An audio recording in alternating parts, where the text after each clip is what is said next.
Hello, everybody.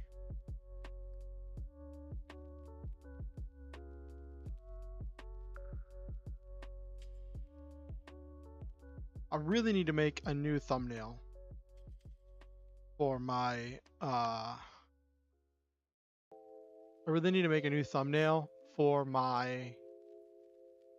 writing streams, because if this is going to be a thing I do more consistently, I need a thumbnail for it.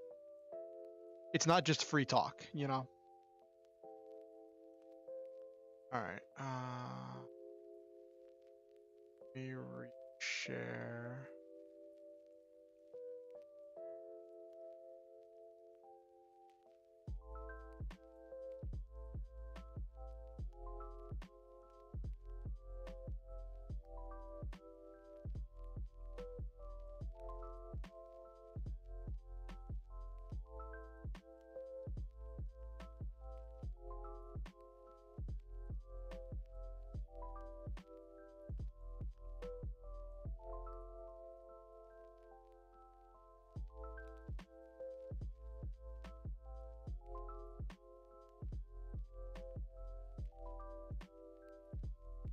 Okay, let me just let people know that I'm live. I really need to make a new schedule. Okay.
Okay.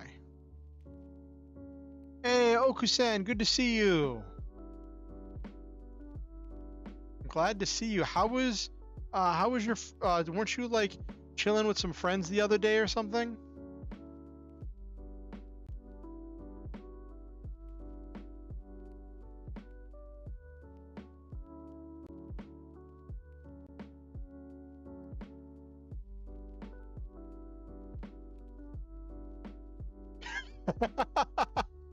Sorry, I didn't mean to like accidentally dox you or anything.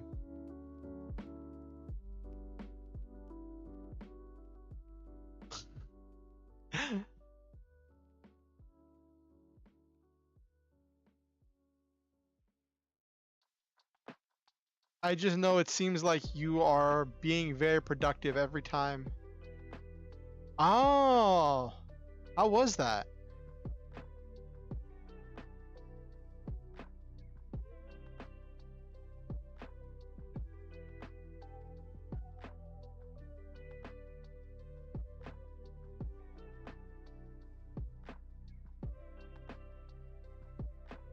Oh, really?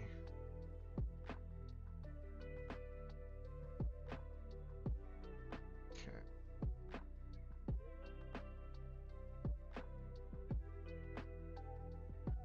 Yes, I got it to work. Okay. So, I only have one screen. Productive is a massive overstatement. I believe in you. So, fun fact, I only have one screen because I'm working off of a gaming laptop, and trying to keep track of chat, most of my life is just me fading away until I'm pulled back. Keeping track of chat normally involves keeping track of my phone, but I don't always remember. Oh, hey, Captain Patriot, good to see you. I don't always remember to look at my phone, so it's hard to, like, sometimes chat gets away from me, and as a small streamer, that's not really something I can afford to do, because, like, interaction is my bread and butter. It's what people come to me for. How are you doing, Captain Patriot? You sleepy?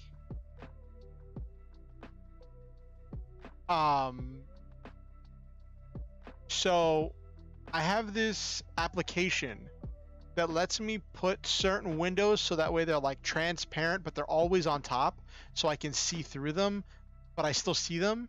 And I have that. I remembered, I haven't used it in a while, but I remembered to set that for my YouTube chat function from OBS. So I have that set, so hopefully I won't forget, but I should probably, speaking of OBS, change scenes. We'll go to a little just chatting scene for now. Just gonna chat up for a little bit before we get started. So I wanted to talk about just talk about what's going on.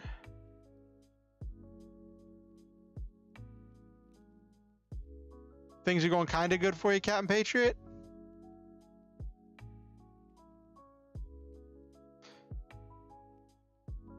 So I want to talk about what we're going to be doing today, and I'm hoping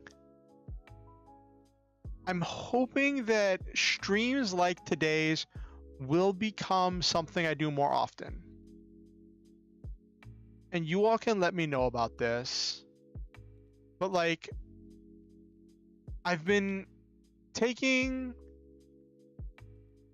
a long, maybe not long enough, but a long, hard look at not so much my life or my content library, but like what I feel I have to bring to the VTubing, to the internet. And my Final Fantasy X stream was like, those streams were good because I wanted to finish the game. Final Fantasy X-2 doesn't seem to draw me in as much, and it just, I stopped, I took a break, and the thing with doing that kind of long form content is that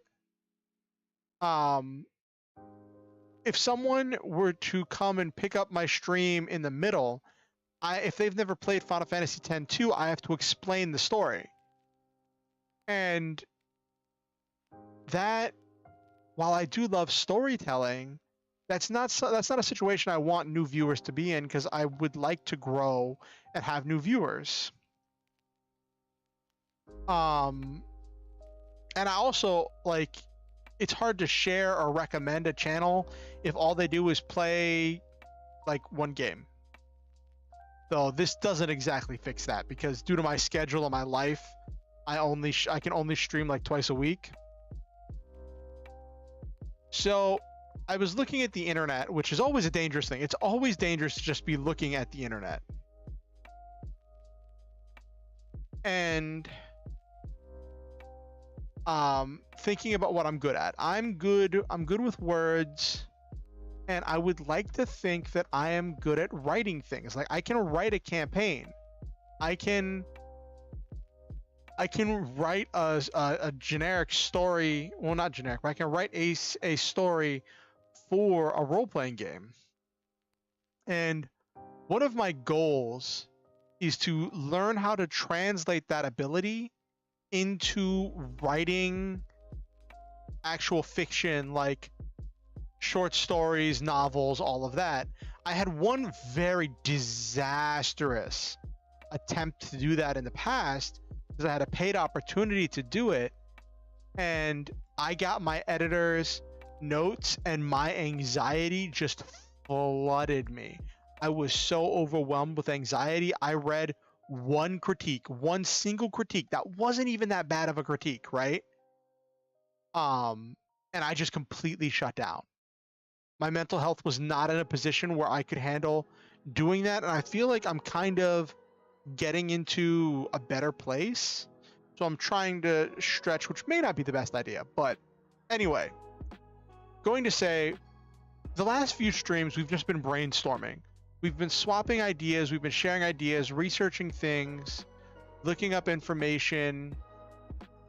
You all have been sharing some of your character ideas. I know Captain Patriot, you shared some of your character stuff, and that was really cool. And yeah, that was really fun. And now I'm at the point where I actually want to start writing the story. So I'm gonna have like a word counter on the screen that's gonna keep track of how many words I'm at. Hold on, let me. So I saw this meme. I shared it on my Discord. But I didn't share it in the meme. I shared it in the writer's corner, right? And I guess I'll read this. It's by someone named Mikey Shack Writing.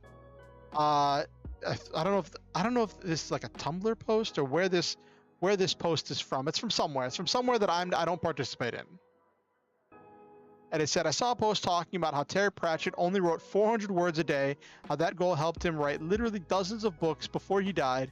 So I reduced my own daily word goal. I went from 1,000 to 200. With that 800 word wall taken down, I've been writing more. And so the meme goes on to talk about how 200 words isn't that big of a goal to set. But then 200 words every single day adds up, and that doesn't mean you stop at 200 words. That means you do at least 200 words. So that's my challenge for myself, to write at least 200 words a day, and I'll probably end up stopping a little bit further on as I get other ideas after I get the creative juices flowing. But 200 is the goal. So today, part of my goal is to just chat with you all, swap ideas, and get another 200. I started yesterday, and I got 332 words down. I wish there was some like plugin to automatically keep track of my word counter, but I'll just manually change it in OBS. But if you want to see that meme, it's in my Discord in the writer's corner of the artists. What do I call it? Artist Playground. Yeah.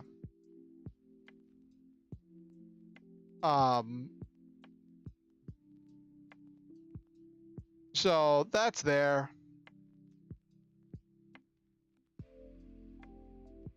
I hope you all are going to enjoy this. Hopefully we go a little bit beyond 200 words. It'd be nice if we could hit 400, but like between chatting, swapping ideas, and one thing I noticed when I was writing was like I had these big generic things lined up, but there were some like really specific references and things and ideas that I just didn't have nailed down.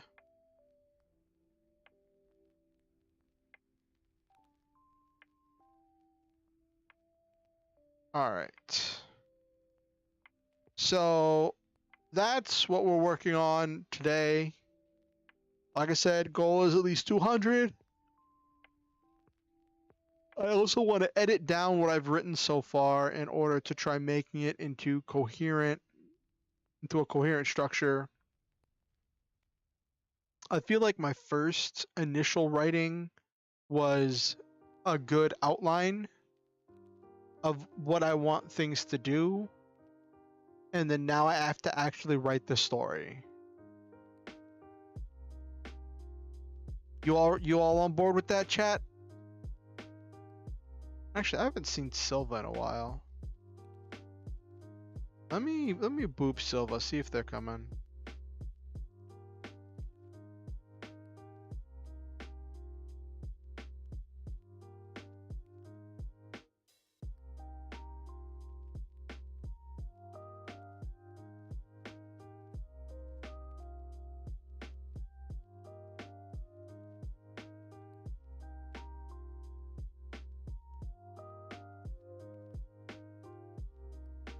They're probably playing Final Fantasy. You should do something similar, Captain Patriot. It's a fun challenge if you wanna do something. I think that dropping, because before my goal was always to try to crank out like 1,000 or 800 words, but dropping that word count down to 200 I think is going to help with my mental stress, because then when I think about writing, I'm not like, oh my gosh, I have to crank out 1,000 words. It's like 200 words, that's like part of a scene.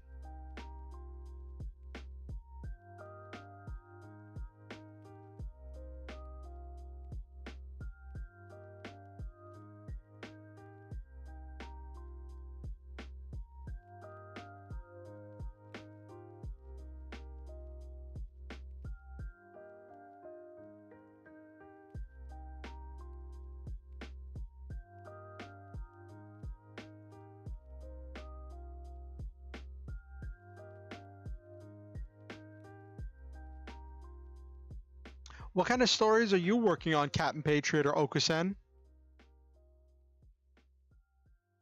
Oh, you're working on a villain for your next game. That's exciting.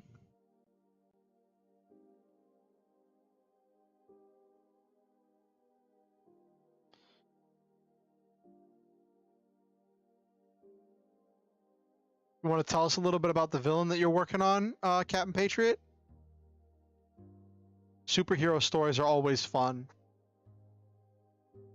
I might circle back around to doing more Mutants and Masterminds content and more superhero content if I get the motivation. I was doing so much superhero content for so long that I think I might have gotten a little bit burnt out. I was kind of obsessed for a while. Though Doompocalypse. Ooh, that sounds interesting. So a combination of Doctor Doom and Apocalypse?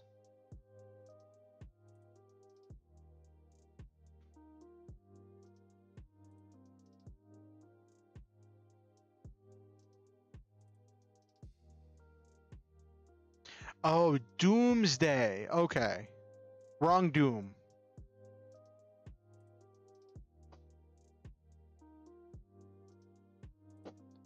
Wrong Doom.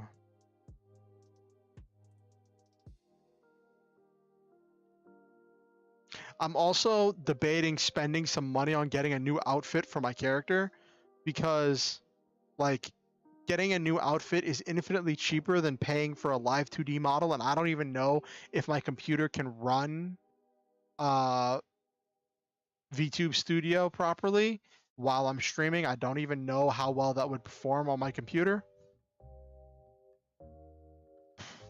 So just sticking with the model I have, I've been debating just getting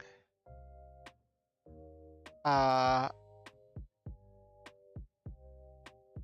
new outfit off a booth, because I was looking at one set that was really cool. It was like this cyberpunk like tactical uniform that had like multiple layers, but the whole thing was like, it was like 6,000 yen, which comes out to like $48. So I'm like, that's a big expenditure. So what traits Captain Patriot does your character pull from Doomsday, And which ones do they pull from Apocalypse? Is it the whole thing where like whenever they die, they come back stronger or immune to whatever, with some immunity to whatever killed them? Or do they build up an immunity as they get hit with things?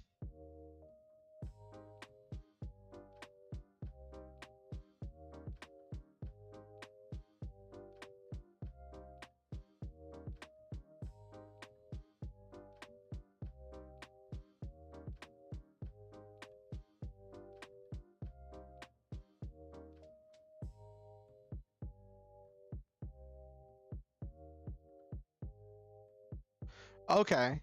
Doomsday from Batman v Superman. All right. So as it gets hit, it keeps getting stronger with a variety of Kryptonian abilities. Ooh, that's quite delicious.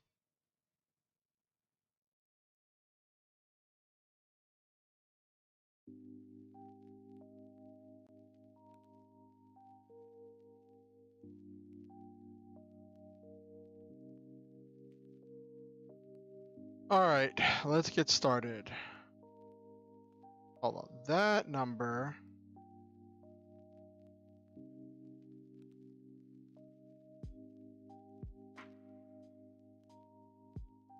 Ooh, could channel life energy. Okay.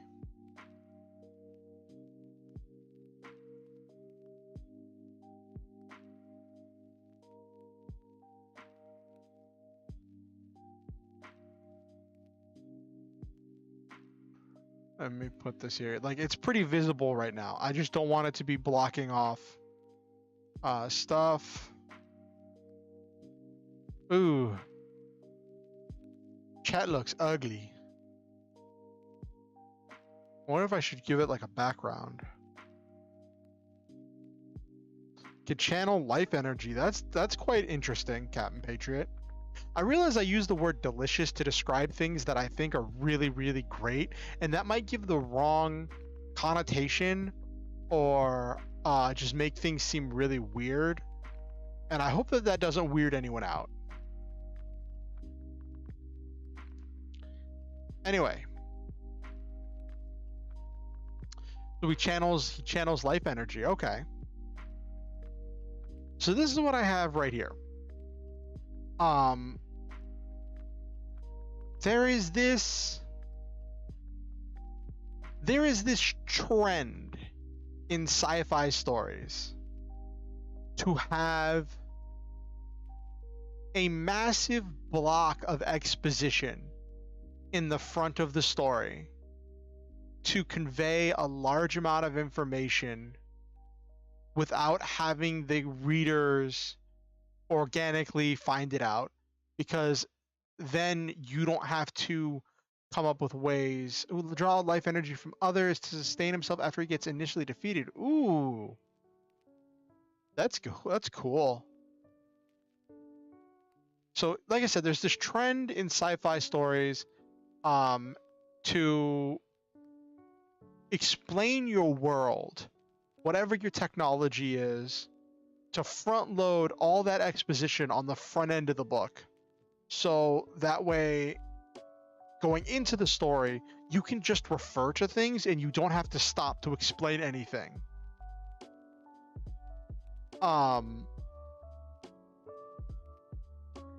It's interesting. I don't think it's just a sci-fi thing, but I think it tends to happen more in sci-fi, because in sci-fi stories, there's always so much more to explain about what scientific event or scientific breakthrough or technology you are taking to some supernatural extreme in order to run your story.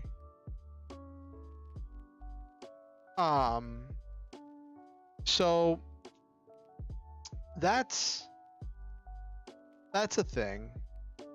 Also, Captain Patriot, if you're using mutants and masterminds, are you gonna have him draw life energy whenever he gets incapacitated, or are the players going to have to actually like kill him in order to get him to draw that energy?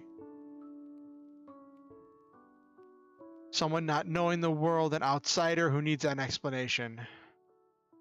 Yes, and that was, I think, one of the starts of having characters being reborn into these fantasy worlds, so that way you could explain it to them.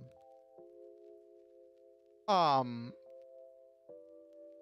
so that way you have an organic way to explain it, and that I believe, in fantasy at least, is what led to the rise of these isekai stories, these reborn in other world stories, because it starts as this really simple plot device to explain your fantasy world, but then it becomes this escapist fantasy, and it evolves into something so much on its own. But I could be wrong. Like, Isekai's been around for a while, but using an outsider as a plot device for a fantasy or sci-fi story is also a thing too.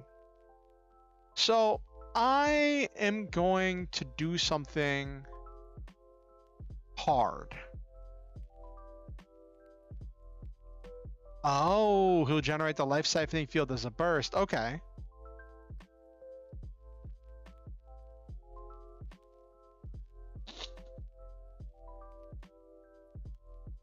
To do rapid healing. Ooh, that's nice. The reason why I was concerned, Captain Patriot, was because I know in Mutants and Masterminds, you have to put a lot of effort in to physically kill a character. Unless you're using a weakened stamina. Weakened stamina is like the only way to accidentally kill a character.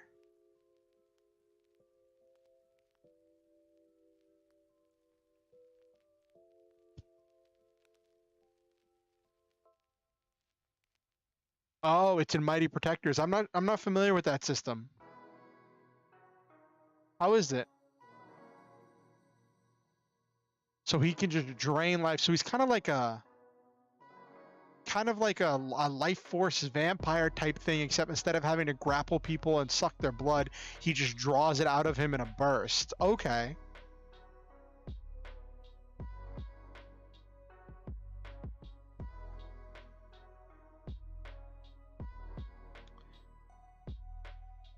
So when I decided I was going to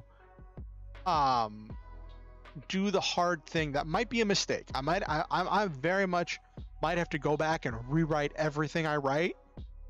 But my idea right now is to not have some outsider character that has to have the world explained to them, and to try to organically explain or exposit through like maybe a third, like explain things as we go piecemeal. It might be terrible. It might be terrible. But just as things come up, explain it the first time it comes up, and then refer to it without having to explain it. Oh, it's front loaded, like, okay, M&M character generation. Yeah, someone once told me that character generation is one of the most interesting times of Mutants and Masterminds. It's difficult, it's crunchy, and it's difficult and crunchy for a lot of people, but if you can get into it, it's so interesting. It offers this infinite possibility, especially whenever people don't understand the rules and they think they can do anything. When people are used to rules light systems or systems that don't have innate character generation rules, like Mutants and Masterminds, you look at the freedom to build powers and effects and abilities, and you think you can do everything, and then you get in game and your game master's like, no, that's not how that power works. No, that's OP. Of course that's not going to be allowed at my table. And it makes the game master have to consistently feel like, well, okay, in my case, I consistently felt like the bad guy because I had to keep going back to my players and being like, hey, you can't do that. Which is not good for my social anxiety. Anyway, that was an aside.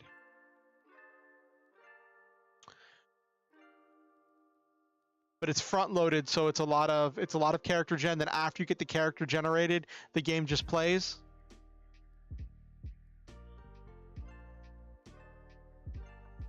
So I decided to play on a little trope. Okay.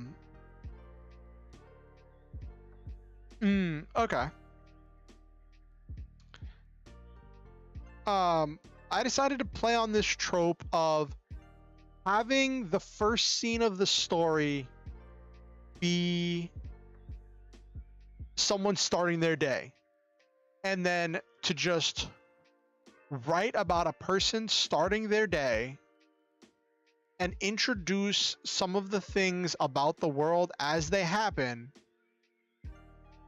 Yeah, just introduce some things from the world as they happen in this world.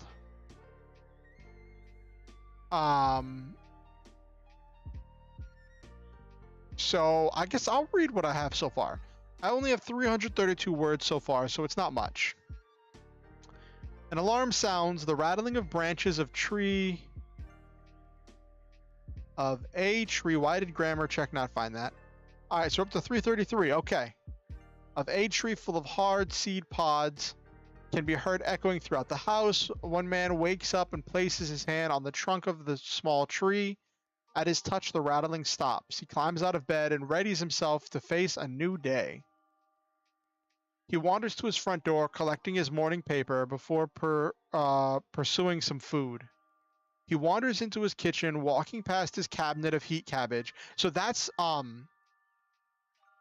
something that's kind of I'm going to introduce and then I use more of later. I found out that there is a type of cabbage called skunk cabbage that generates heat in order to melt the ice that it grows in, so that way it can grow during wintertime. So I'm like, okay, so in this world, they have cabbage that they'll just crack like a glow stick and then throw it on the a hardened wooden stove, and it'll generate fireless heat in order to cook things on a hardened wooden pan.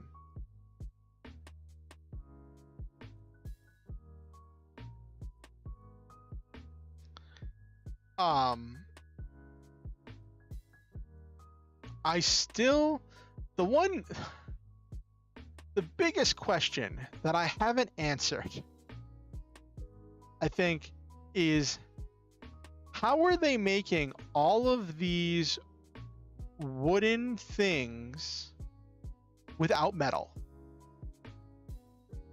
Chopping down trees, cutting wood. That's one question I haven't answered. How they're doing this without metal? Are we saying that they've been able to grow trees so hard they can be sharpened enough to cut softer trees, or through some kind of like heat treating process, some wooden tools can be used? That's a thought. Anyway, I got distracted. He walking past his cabinet of heat cabbage and wooden stove. As he opens his wooden cabinets, he hears the telltale creaking of his wooden hinges.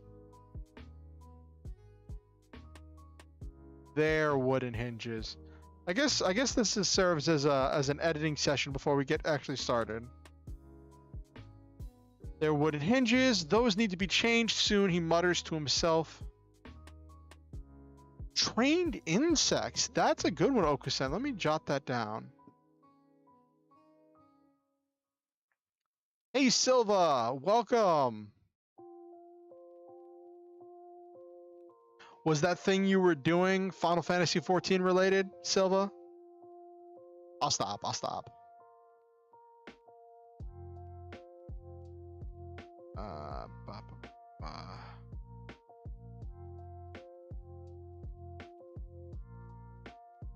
So, I don't know if you've been here for some of the brainstorming. The idea is that this is a very plant-based world. Oh, making a broken fighter. You do that a lot.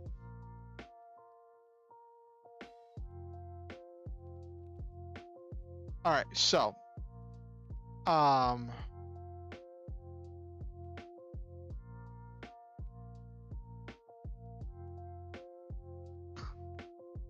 Oh my gosh. Okay, Silva. All right, so this is something that's kind of important that I wanted to share with you all that I'd come up with. This society, all of their technology is plant-based. Everything they use is biodegradable.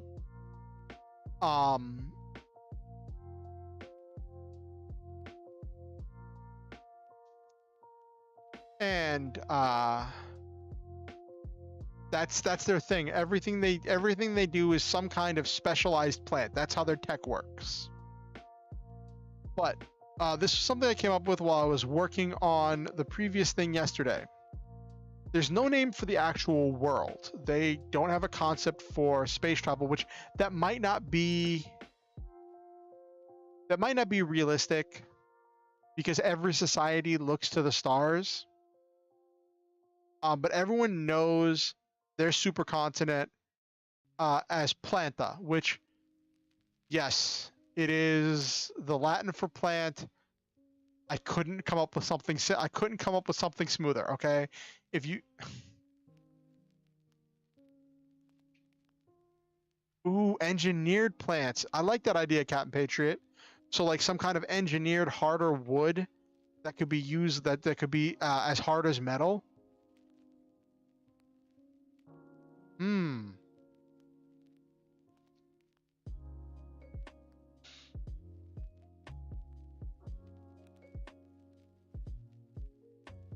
And maybe they grow it in a specific shape because they have special shaped trees. Their houses are made from trees that grow into controlled shapes.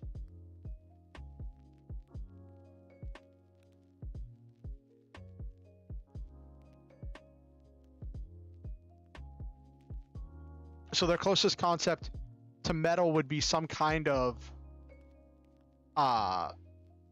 heavily reinforced wood. But the thing is, there's no reason it can't be both. So they live on a supercontinent that is named Planta, which is, I guess I could say that that's their name for their world. Their world is Planta because that's the only landmass on their planet. The country of the main character is Plantare, which is Latin referring to digging your feet in the wet ground. And Plantare is the home of the central government of the entire supercontinent. They have no concept of space travel, having been completely focused on developing their world. They do use stars for navigation and to tell some ancient legends. But, so it could be a little bit of column A, a little bit of column B. Different countries might use different technologies. There very well could be, because like we were talking in our brainstorming session.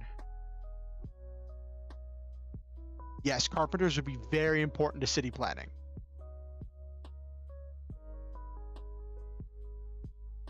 Let me get that. So I came up with this mundane life tech while I was working on this scene.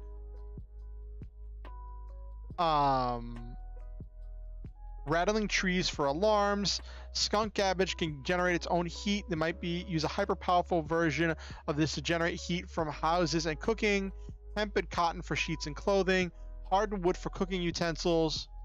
Everyone can grow food. So this one isn't a thing anymore. I was gonna say everyone could grow food super fast. There's no need for refrigeration. If something goes bad, just compost it. Also, it has been discovered that plants, whenever they're stressed, like being bent, broken, or cut, release a sound.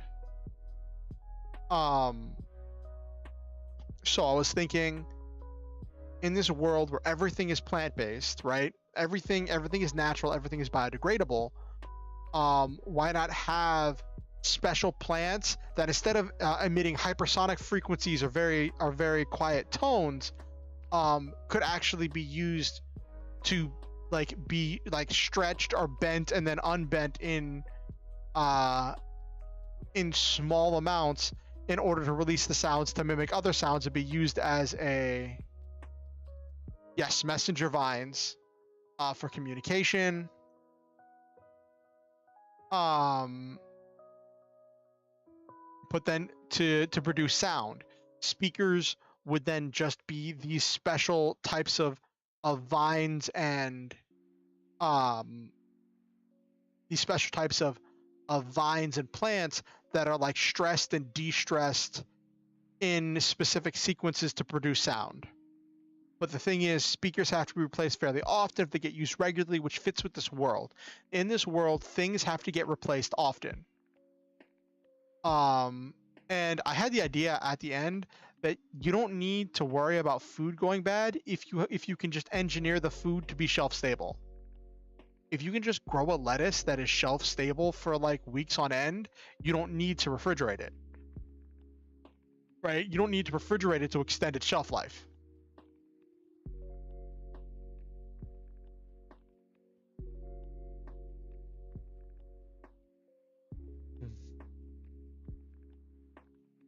But let me do...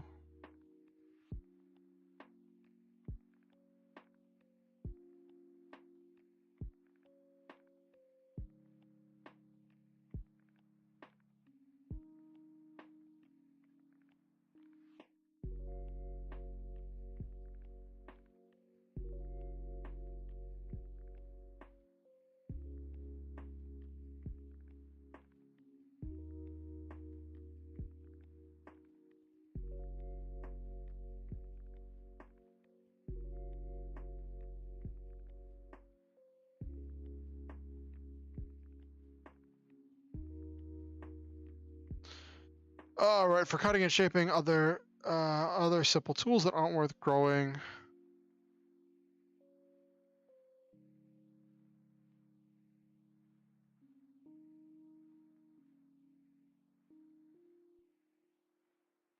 That's still biodegradable. Okay. Food plants and homes are widely spaced as tall homes are hard to make without serious planning. Ooh, I like that. I like that.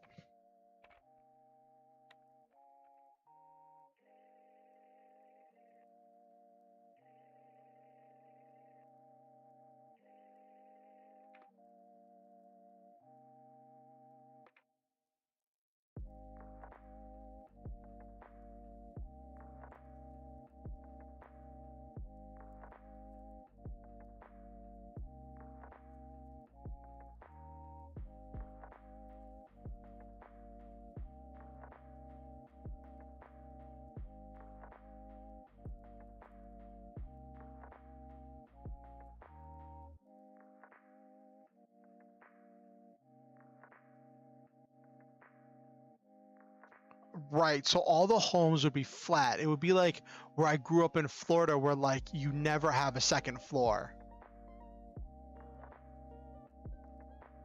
Yes, the waste could be fed to the building. Ooh.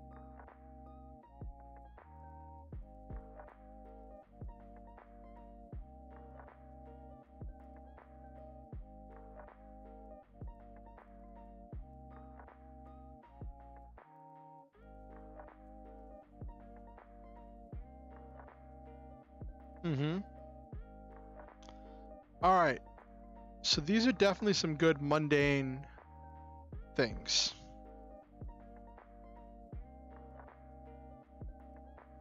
All right. Anyway, let's get...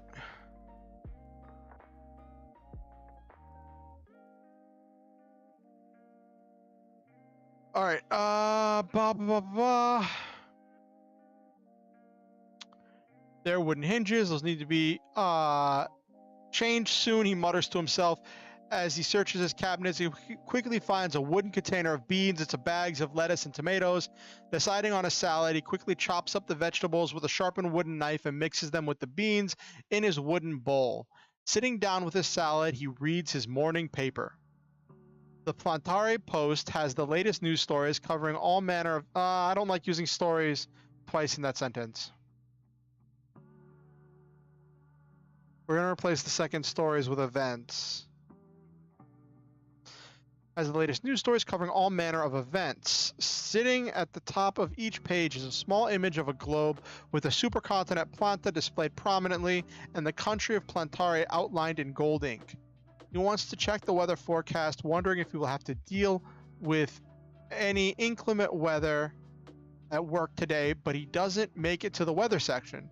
He drops his wooden fork in shock, staring dumbfounded at the headline on the front page. Government declares humanity a failure, announces plan to end all human life. He reads the headline again and checks the calendar. It's not some holiday or other for playing tricks. This must be some crazy title to get papers sold. He rushes to read the article. But like many people that morning, Hazel Adelia will find out from the newspaper of all places that now, in the year 4001, the government has announced the apocalypse. So that scene was 332. Actually, I think it went up to 333. Okay, hold on. So that's what we have so far.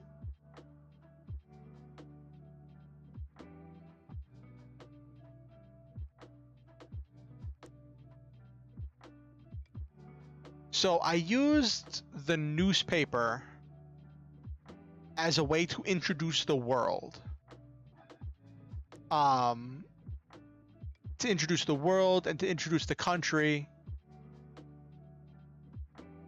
Because I thought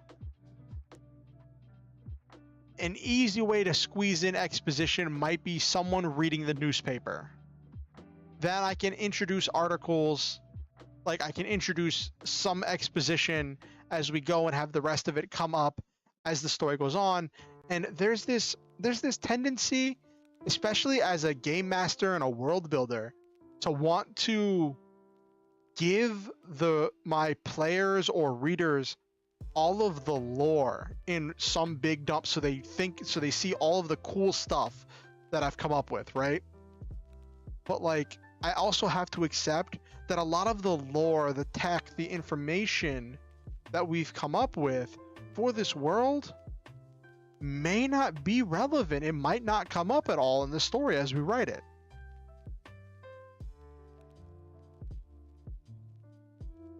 All right. So that's the first scene. The scene is the introduction where the main character, Hazel Adelia, is eating his bean salad and reading the morning paper when he finds out that the government has announced the apocalypse.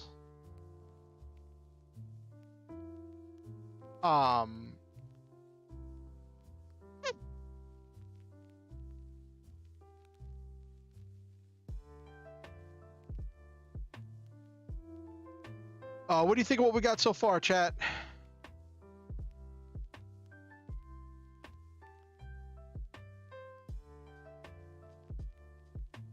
All right.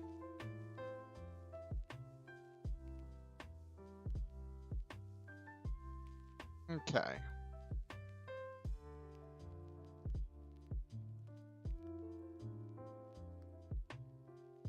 All right, let's get started. So the goal today, so I started today at 3:32. My goal today is to be at least 5:32 at the end of the stream. Let's get working. What do we say next? Well, so after the scene where the world gets introduced, I could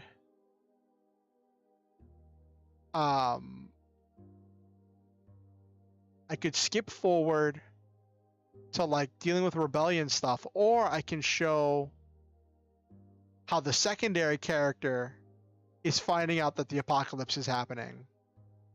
But I'm not sure if I want to introduce her yet. This is hard.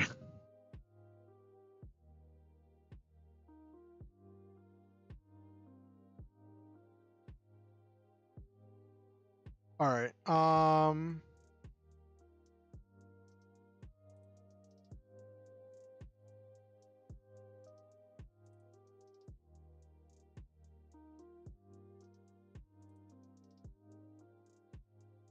Ugh. I'm just staring at the page.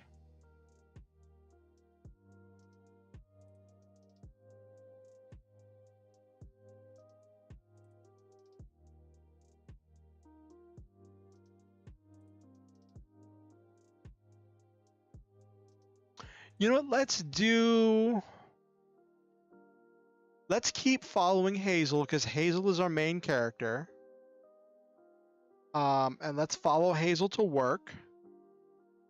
We'll introduce the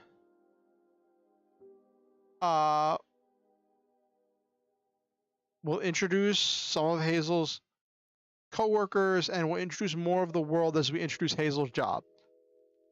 And one of the things I wanted to express here is this idea that, like, even during the apocalypse, even when the apocalypse has been announced in the morning paper, you're still expected to go into work the next day, and you're still expected to keep going to work, to make sure you cover your shifts, to punch in, punch out, and to fulfill the duties, even as the timer is ticking down to the end of the world. That was something I wanted to explore with this story. So I guess the next thing to do would be have Hazel going to work.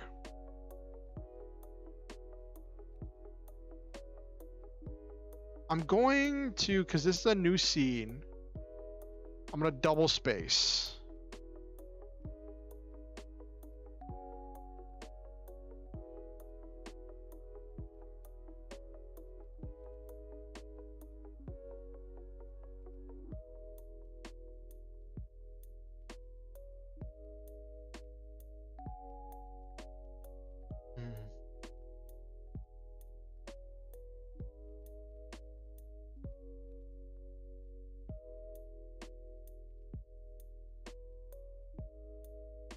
What do you mean you're here, Silva?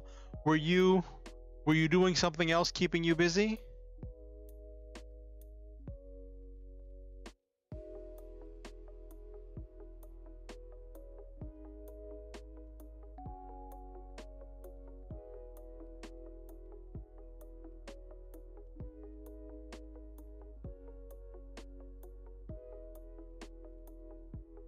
Oh, how much time had you played for, Silva?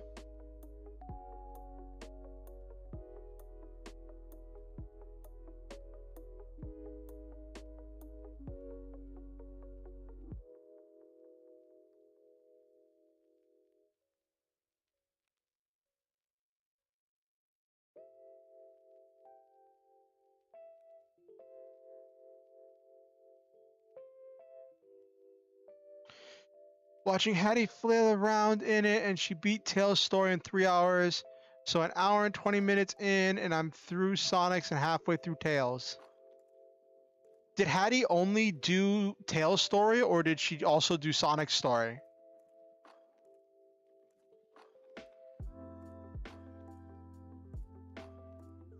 Oh, okay. So you've done, like, you've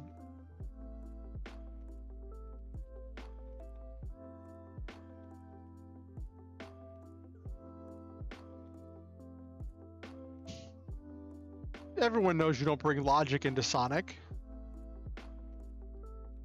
Hello, Nekomaji. Good to see you. So, I don't know if you were here for the introduction.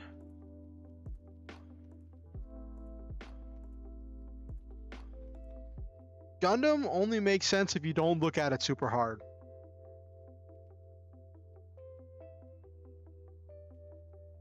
As soon as you apply any level of logic and even actual real world physics, Gundam stops making sense really hard, really fast.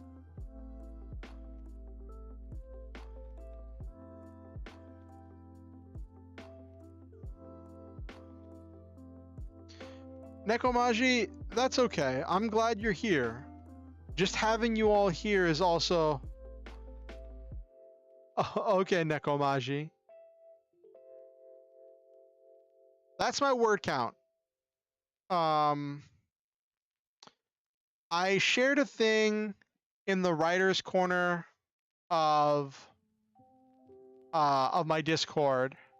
I'll just go over it again. And it was this post someone made where they were talking about how apparently Terry Pratchett only wrote 400 words a day, and that goal helped him write literally dozens of books before he died.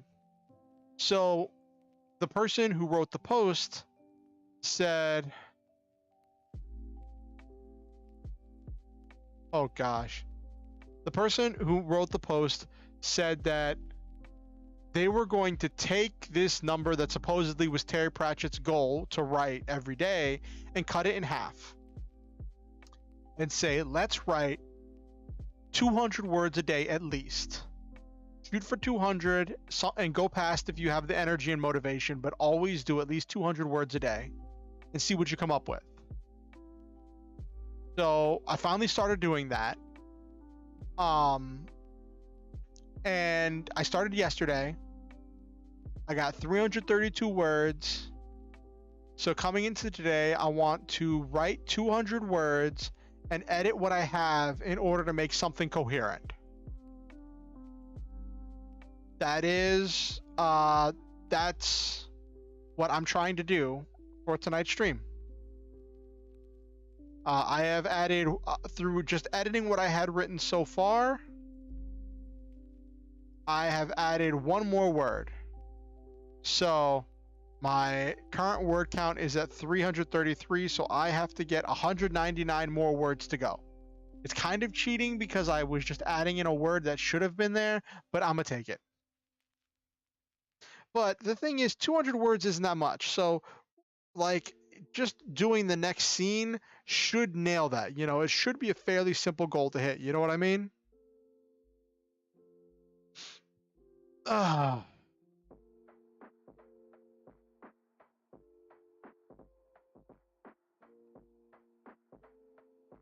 So, for the start of the story,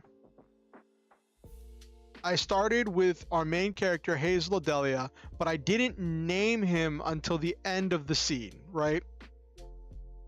And it talks about his daily life. Well, his morning, waking up, on what he thinks is going to be just another morning. And he's got his morning paper.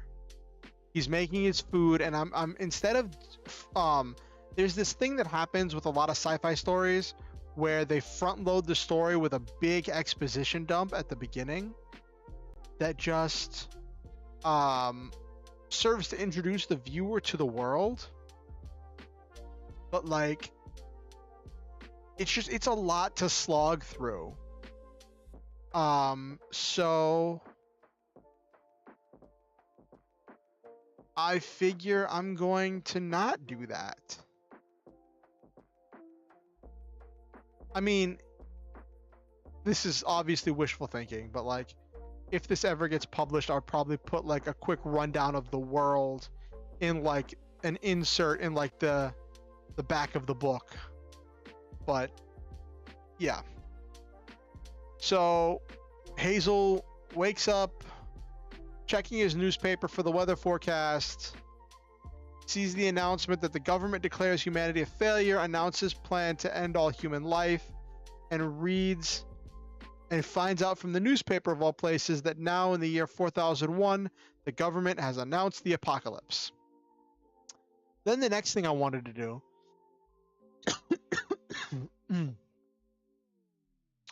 was explore this idea that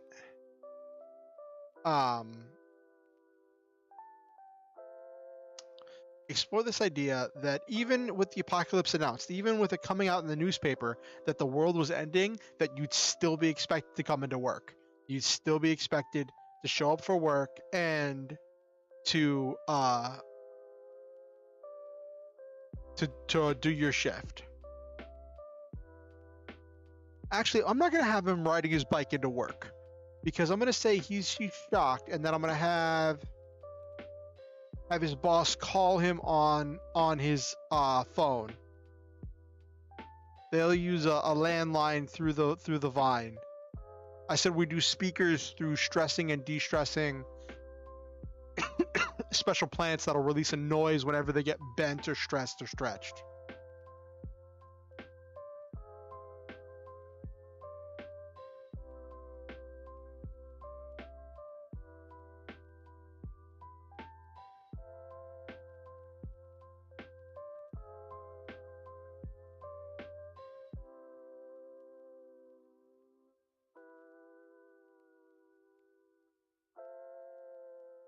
Hazel is shocked and doesn't know what to do.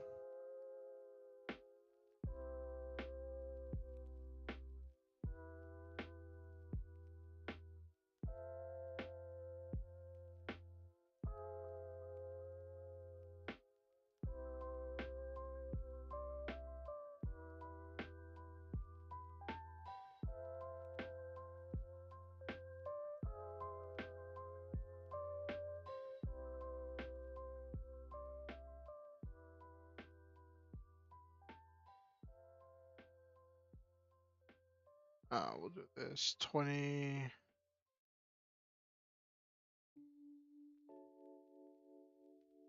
So now we'll use this to introduce the government. We'll use this of Hazel's shock at finding out about the apocalypse.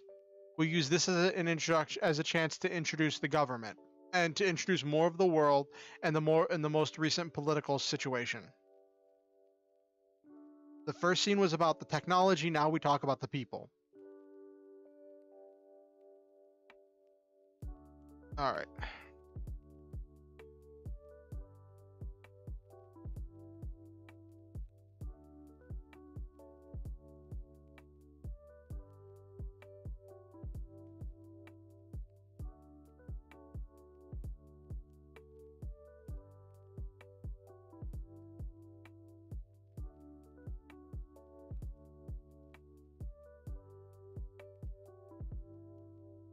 Okay.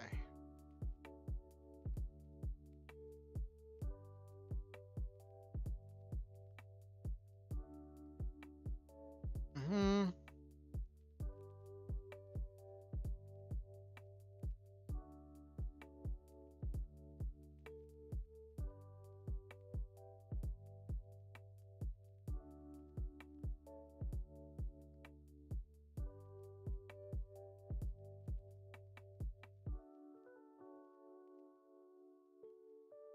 Never enough. He's always agreed with government. Never enough to rebel.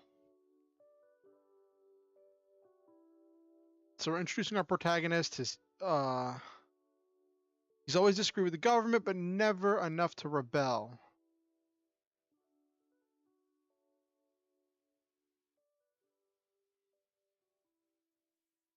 What do I call the political party? It has to be some kind of like made up name for this government. Yeah. So the idea that this government pushed was that by Orchidians. That's interesting. The idea that this government pushed was. Oh, you got something, Silva? Okay. The idea this government pushed was that by decreasing the amount of advanced fertilizer everyone was allotted across the entire world, like all of like so okay, let me start this back up. Because plants do not grow that fast. Plants do not grow super fast.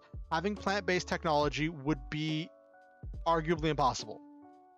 We overcome this by saying that this society has developed a special fertilizer that allows plants to grow at a vastly accelerated rate. It's just a special fertilizer, plant food that just allows the plants to grow at an accelerated rate, but it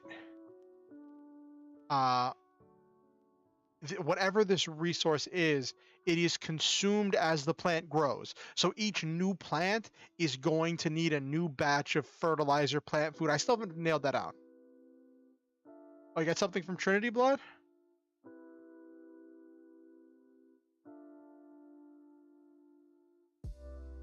Rosenkreutz order. Okay. So,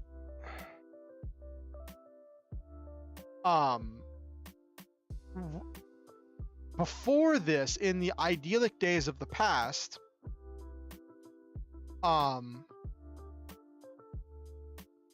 everyone received enough of this plant food for their own survival. Everyone always had enough plant food to grow their food, their clothing. The plant food also allowed plants to, and their advanced genetic engineering of plants allowed these plants to grow in any climate.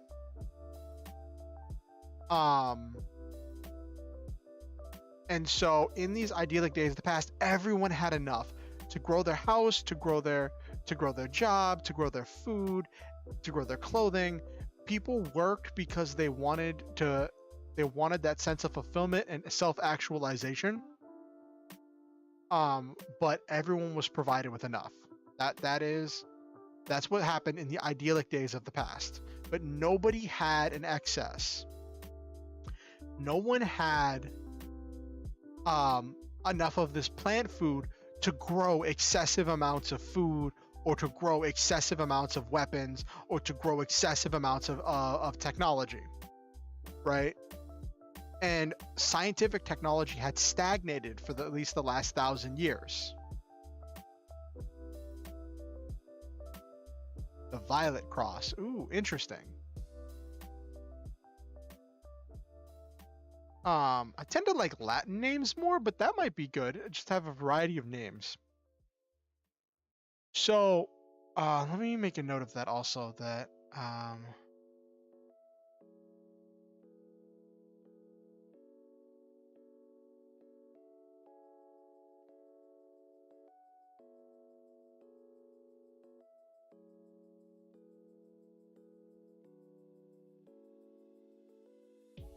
Rosenkreutz. Okay.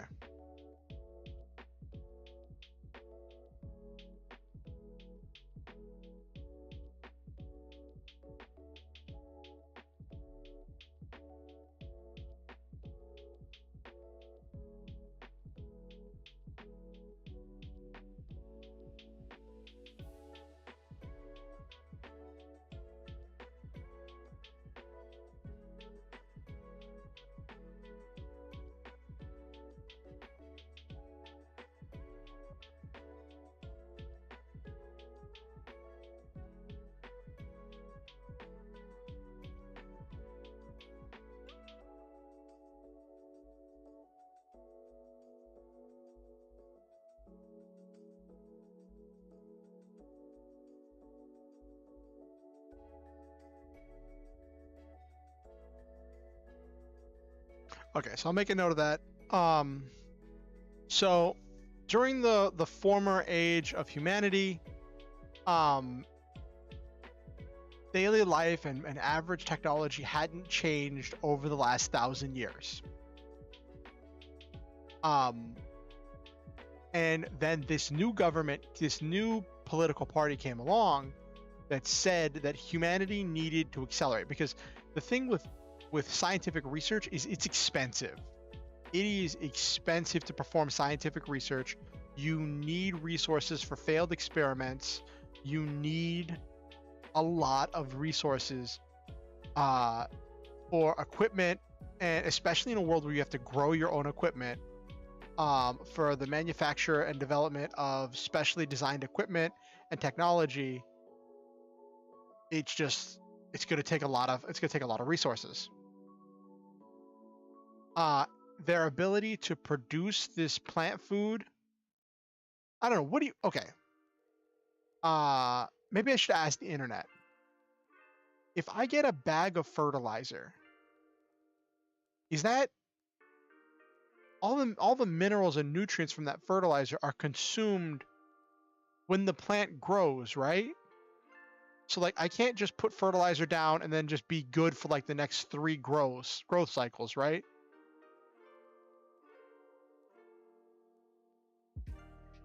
Gotta ask the internet.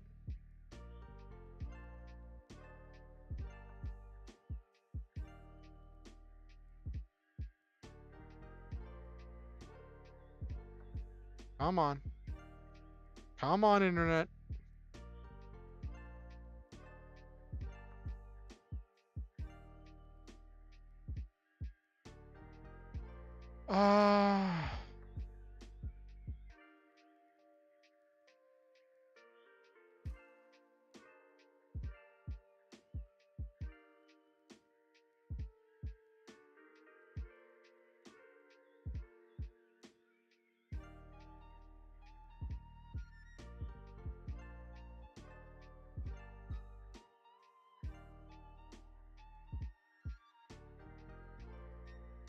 Uh, Bop. Mm-hmm.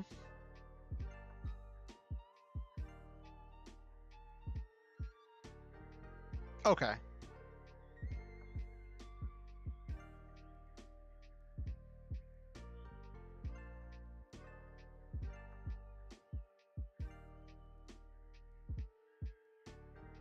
Okay, so there's nothing on the internet about it, so I presume you just have to put the fertilizer down each time you plant new plants. Um, okay. I just looked at the time. We have not made it very far at all. About to be an endurance stream. What makes more sense? For them to produce a granular fertilizer that you put on the ground, or to produce vats of liquid fertilizer that you spray onto the plants? Hmm. But anyway, scientific research is expensive, and so what this new party had said was that by decreasing the rations of fertilizer to everyone worldwide, there would be enough fertilizer left over with current production rates to fuel more scientific research and more scientific development and like new experimentation to develop new technologies and push forward science.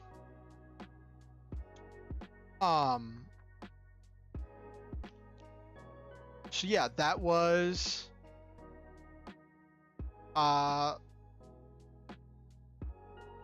that's what they said. What they ended up doing was they used that leftover fertilizer from the rationing programs in order to give out, well, the rationing programs for one decrease the rations by greater amounts than they ever said it was going to, and then they also use that in order to make some people who have government connections arguably richer because they'd have more fertilizer, they could grow more things, they could live a more luxurious lifestyle. But some of it did go into scientific research and development, which did accelerate. And in the last 20 years, all this new technology has been developed.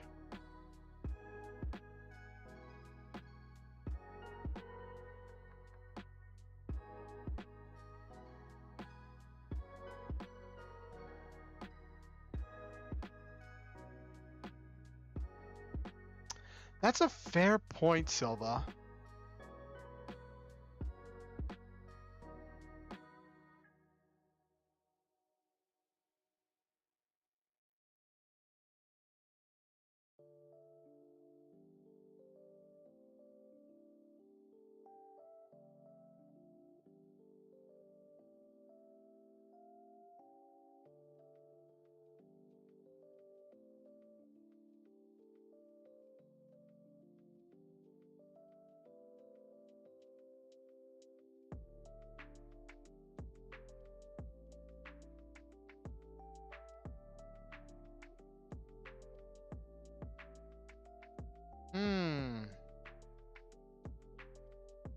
could be.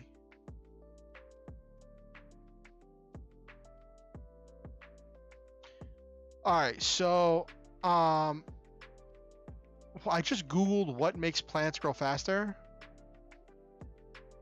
And the answer I found is that it is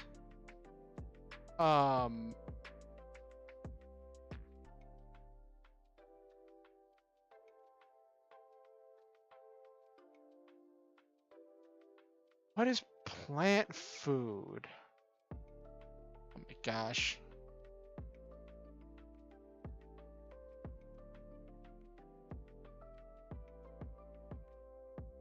What is plant food?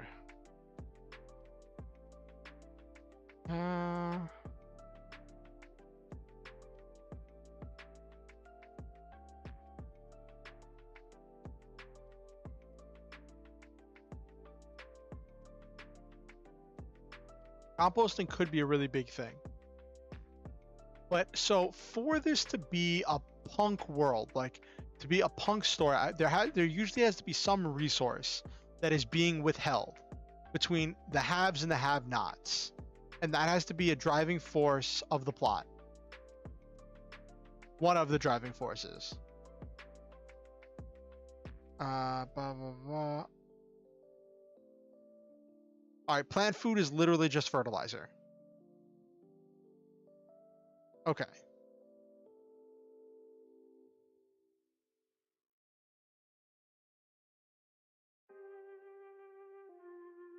Okay, plant food is literally just fertilizer. Okay.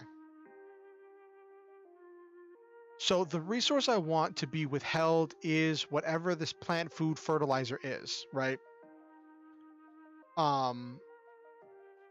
And so 20 years before the start of the story, this party, I like your talk about the Rosencreuts.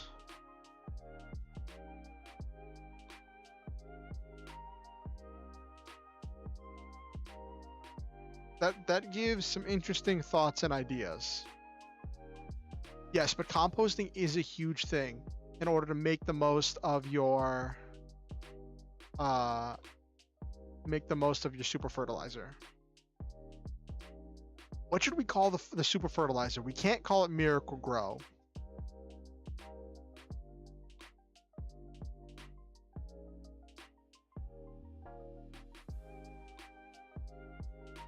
I don't want to use somebody else's name, but Rosencreuts means Rose Cross Order.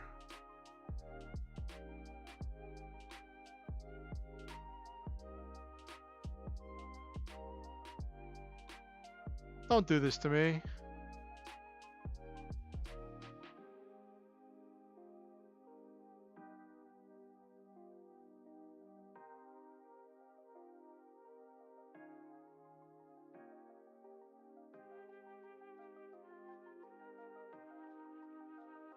P energy? What is this?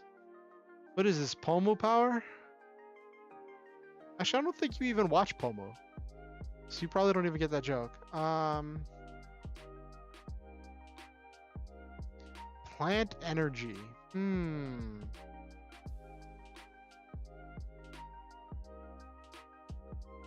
Plantain.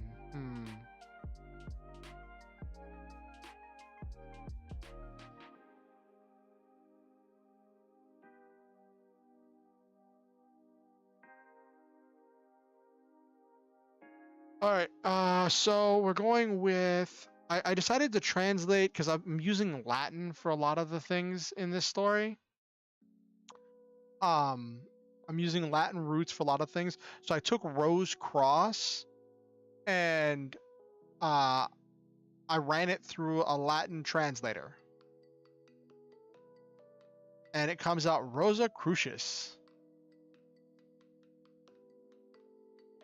So we're calling this order the Rosa Crucis order.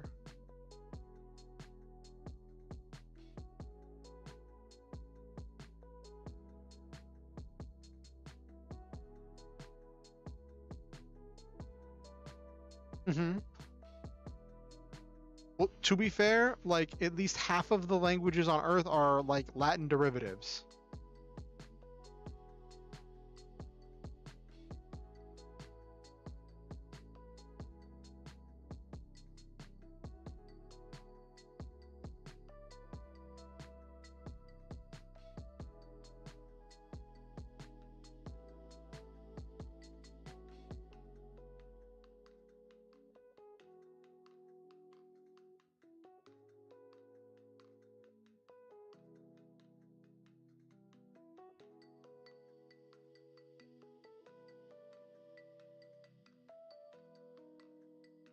Hmm.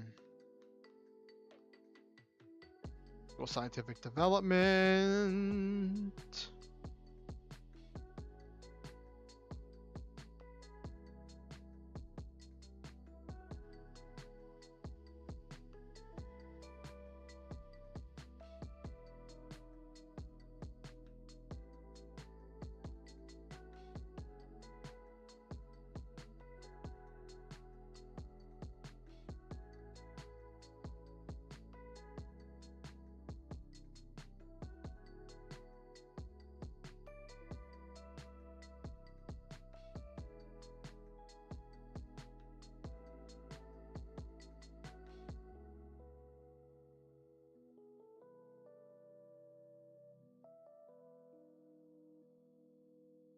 Okay. I'm putting some stuff on my notes right now. So I realize nothing's happening on screen. I'm gonna write it in the story.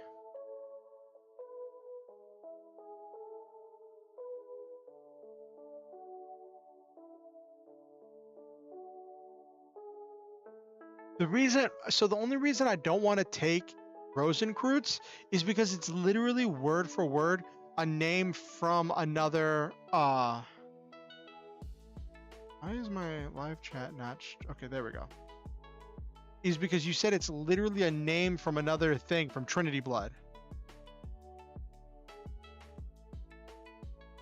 If it wasn't a direct name pulled and lifted right from another IP, I'd probably use it.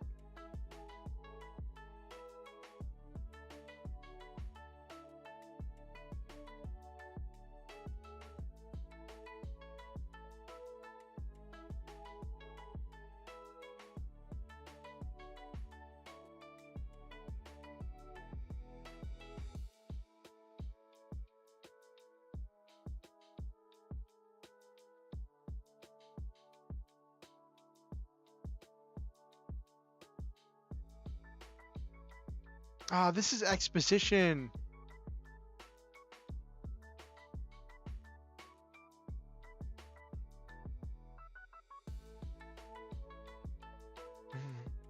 How can I deliver this exposition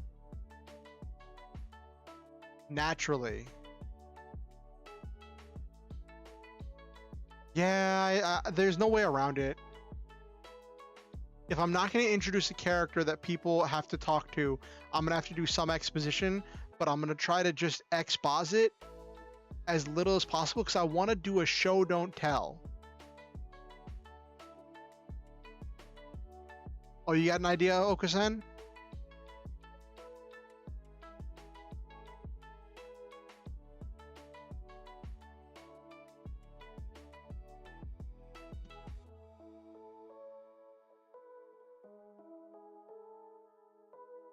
I'm wondering if maybe I don't exposit about the government now and I walk past this because like knowing about the government isn't super necessary right now.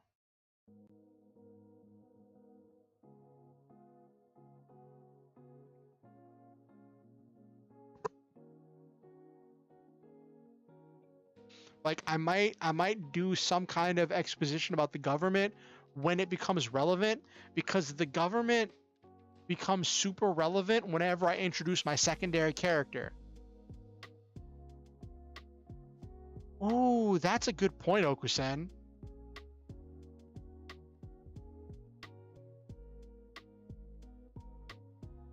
I'm making some changes in my notes. Let me show you what I'm working on right now.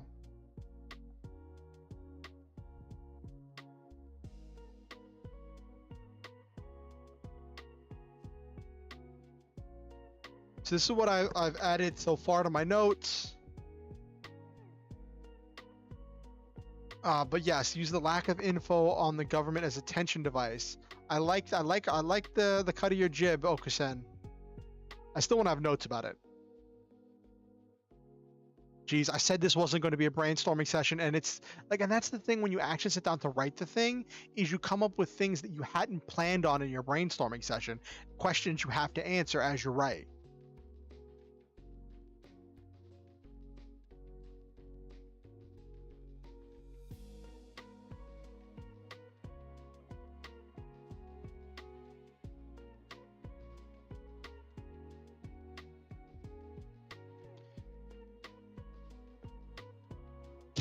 Count my notes in the word count.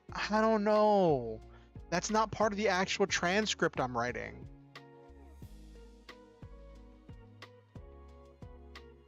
I can write notes for days, but actually cranking out like parts of the story, that's hard. That's the hard work.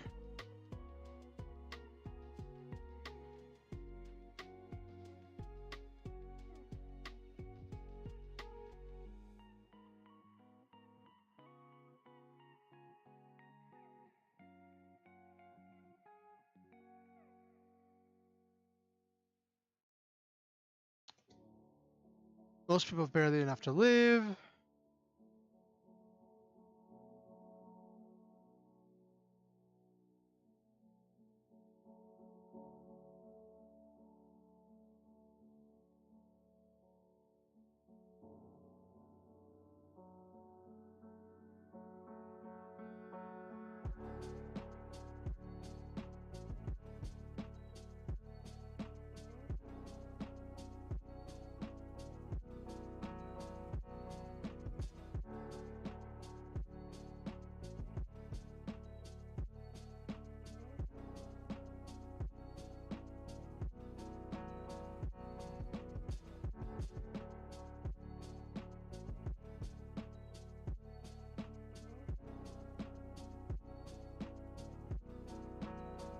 Yes, you're right. I can. That's actually a really good point, Okusen.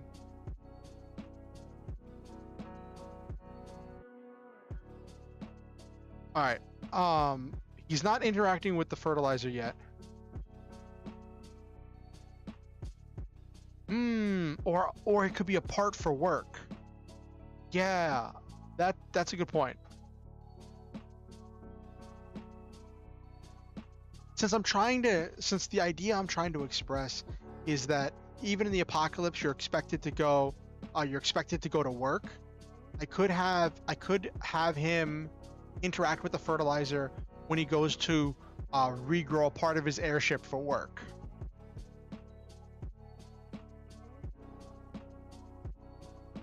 hmm So we just walk away from the government thing right now.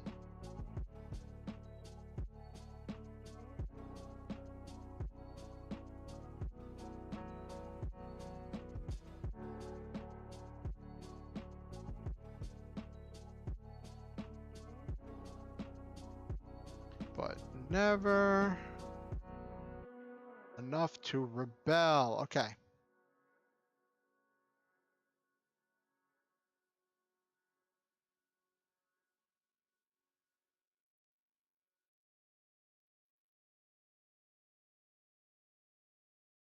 Passive. Now he's starting to question his choice.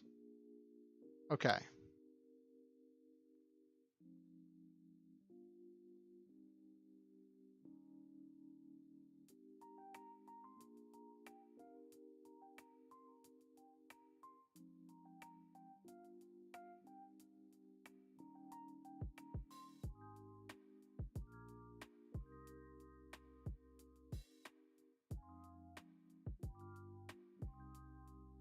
As he's completing this, so they would definitely use landlines in this kind of a world.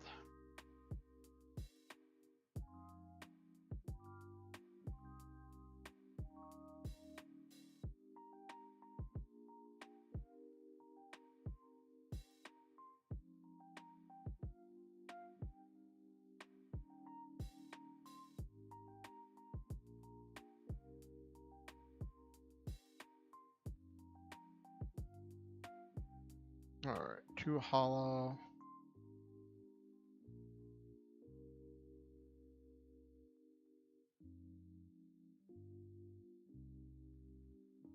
Branch bringing.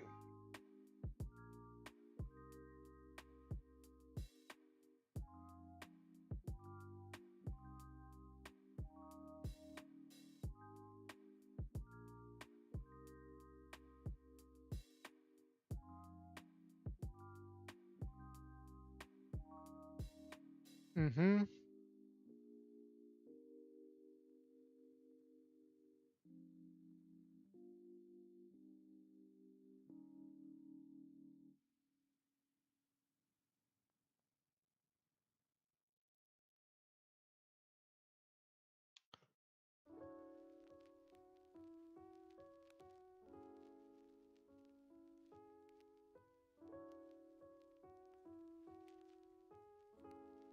What are we at? My goal is to get at 532. We're at 405.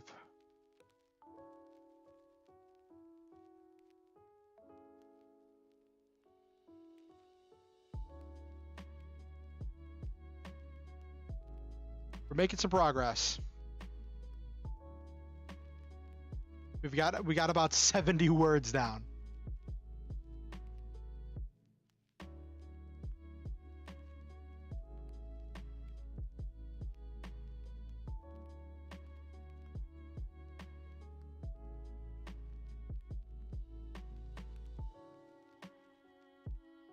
What do we name the boss? I hadn't thought of a name for the boss yet.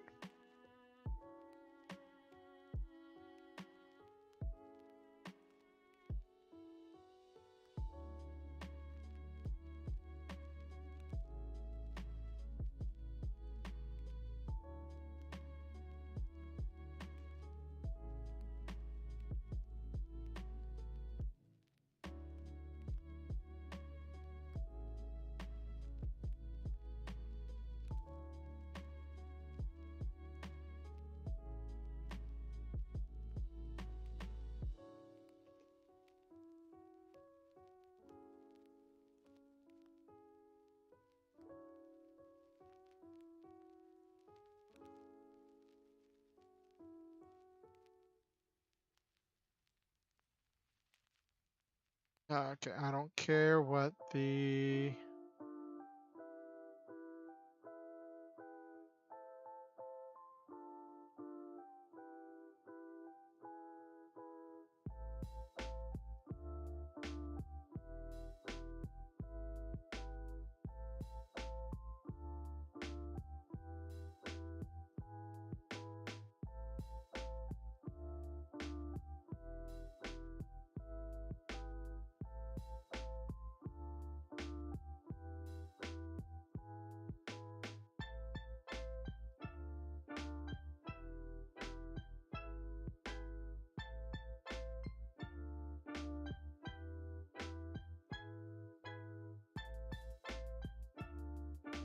Those crazies in the government can deal with this.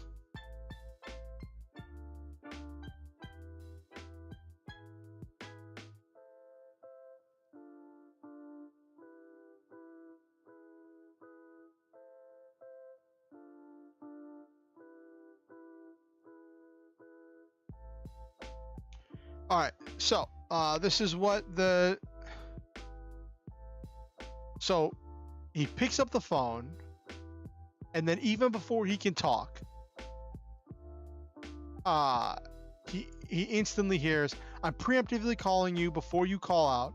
I don't care what the newspaper says. You have a load to deliver today. Those crazies in the government can deal with this. I will not accept a shocking headline as an excuse to be late." Ugh.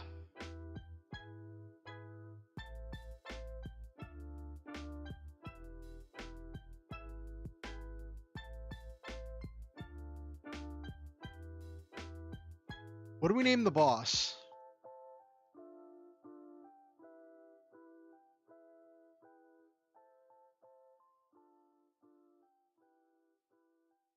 I'm gonna name him Harold because Harold sounds like a biddle. Oh, what? You got something, Silva? You got something, Silva?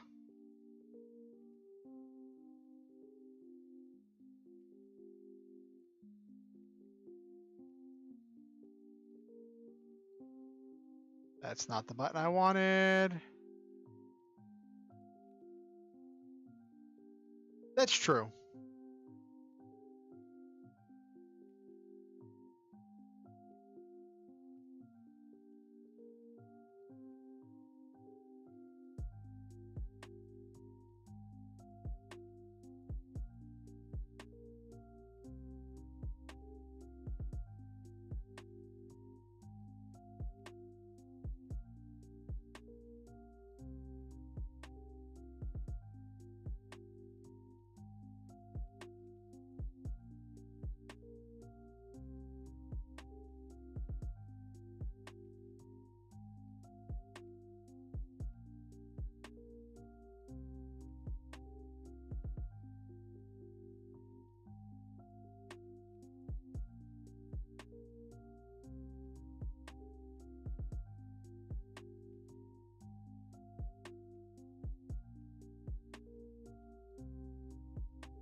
Hold on 1 second. I got a call coming I gotta take.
Sorry about that.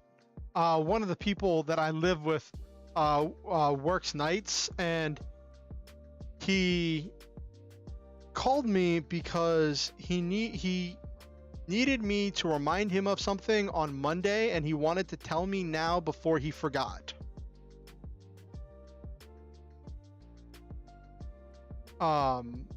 So that's what I got. Anyway, back to what we're doing.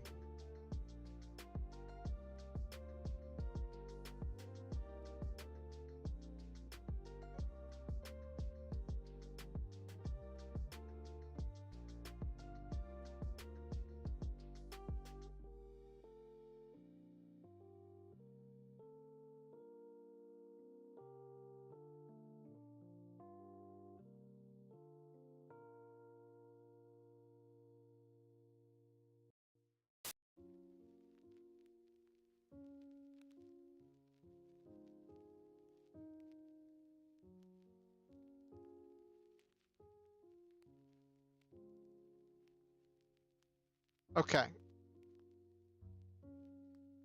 Should probably save where I'm at just in case.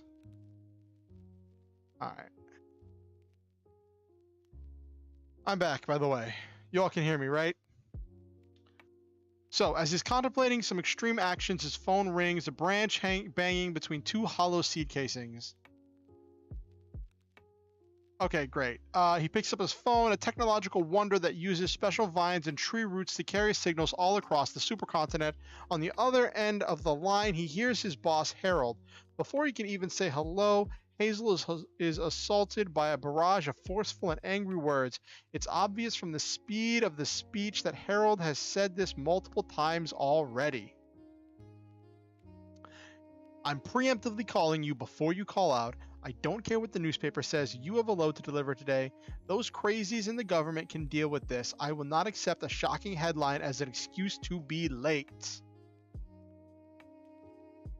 The idea that even in the end of the world, you're still expected to show up for work. Oh, we're doing great. We are doing, well, not great. It's still tight.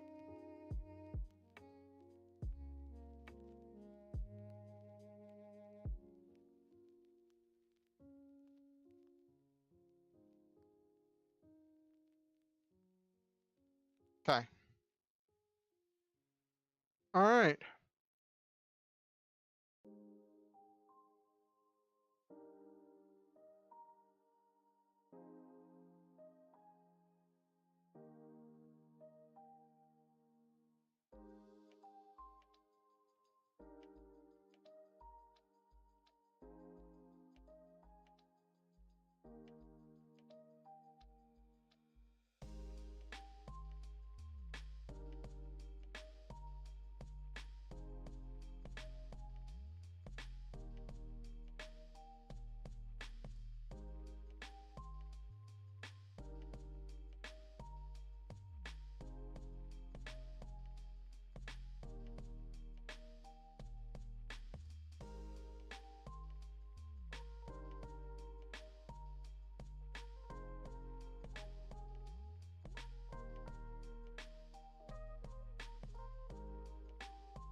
The world is ending, but he's still expected to go to work, punch in, and do his normal job.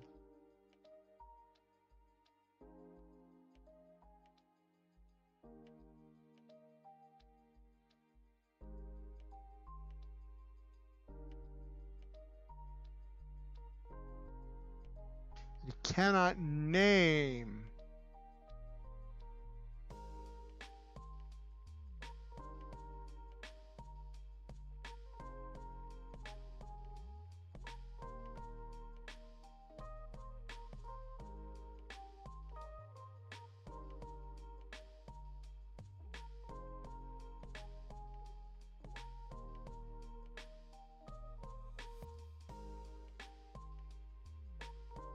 Do I have him quit or do I have him actually go into work, chat?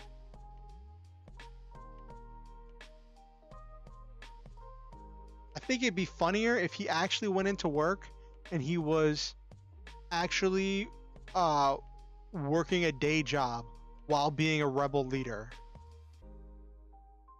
What do you think, chat?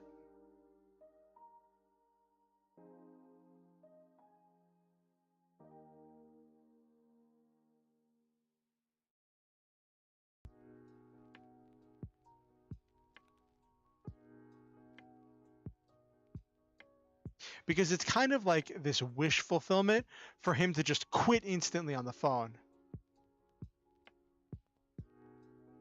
Yes, that's a good point, Silva.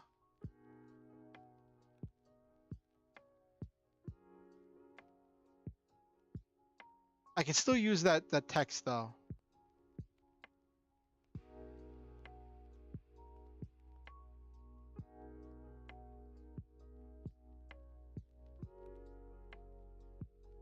Hmm.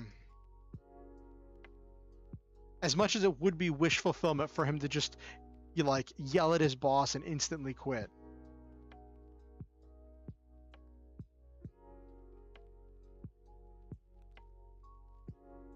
Burn as much.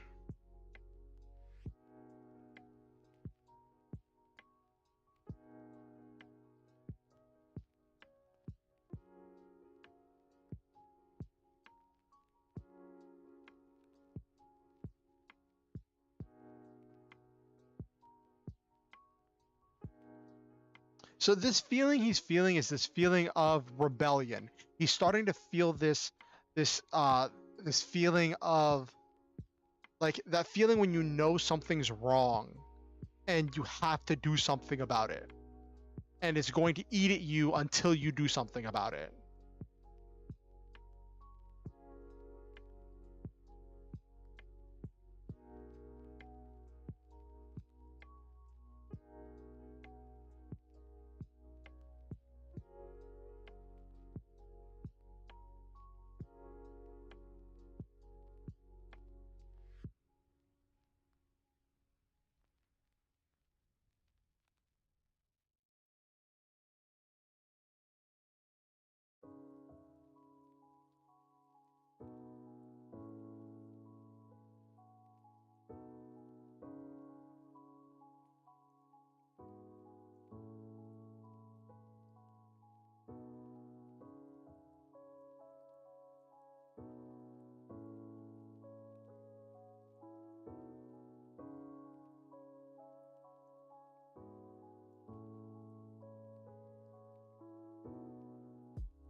So his response as he quells this feeling of rebellion, right?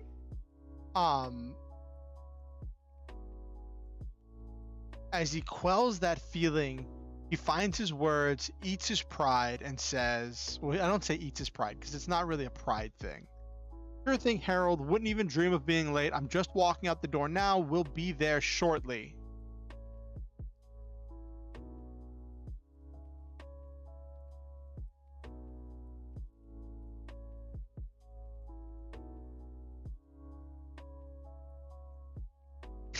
Yes, Okusen, the seed of rebellion.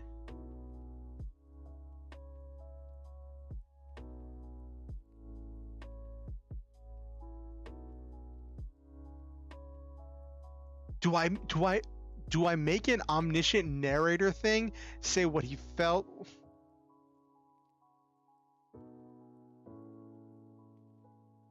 So the question is, do I make an omniscient narrator thing where I say what he's feeling is the beginning of rebellion, the seed, uh, the seed of a new calling?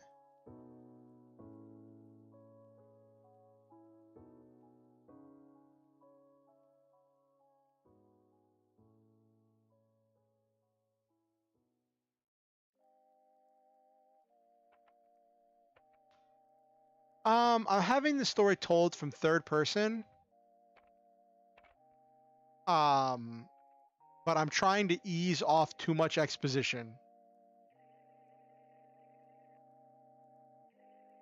Okay. We are in the green, people.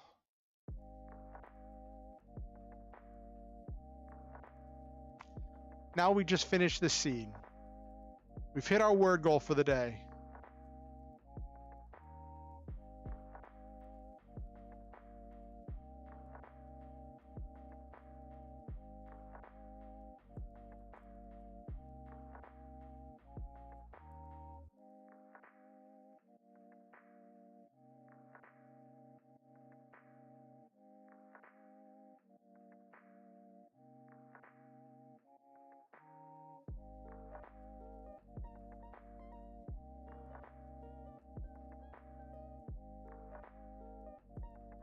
Ah.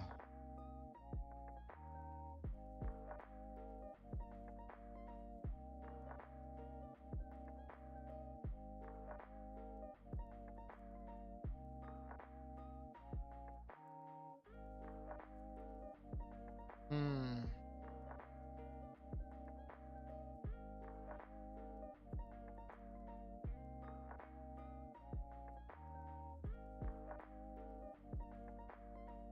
Gathered himself.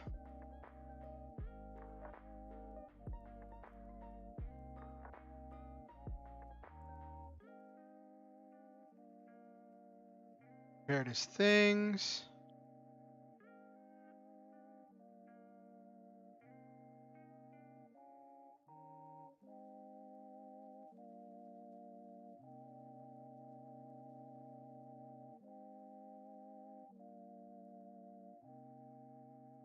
Did you just post something in?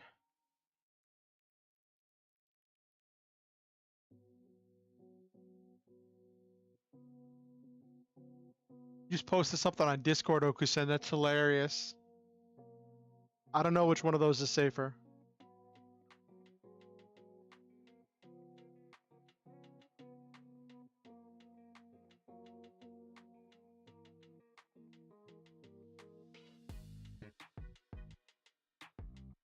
You're probably gonna get both? Okay.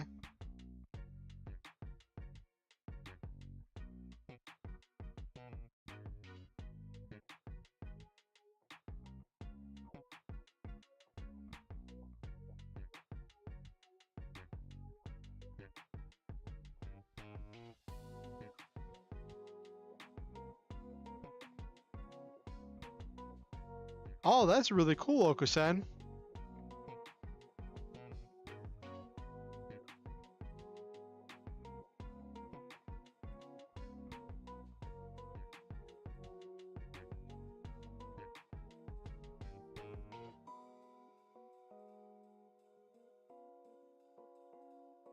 So I'm thinking in this world, land travel is done mostly by bicycle.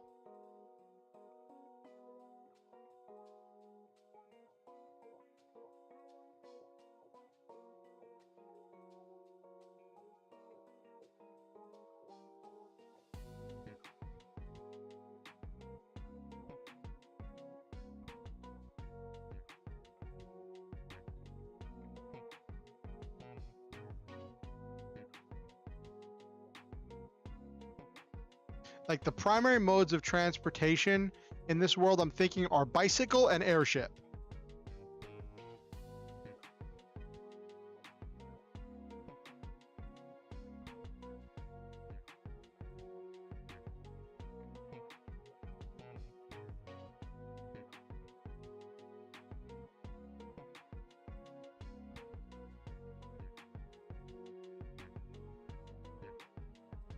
Mm-hmm.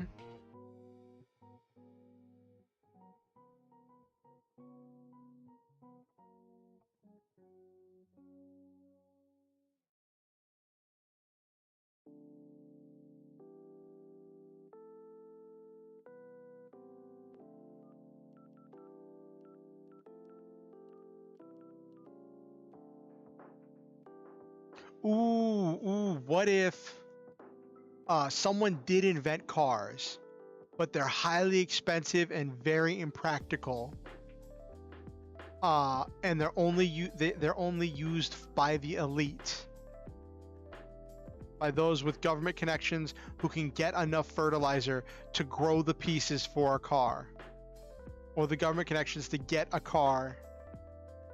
Mm-hmm.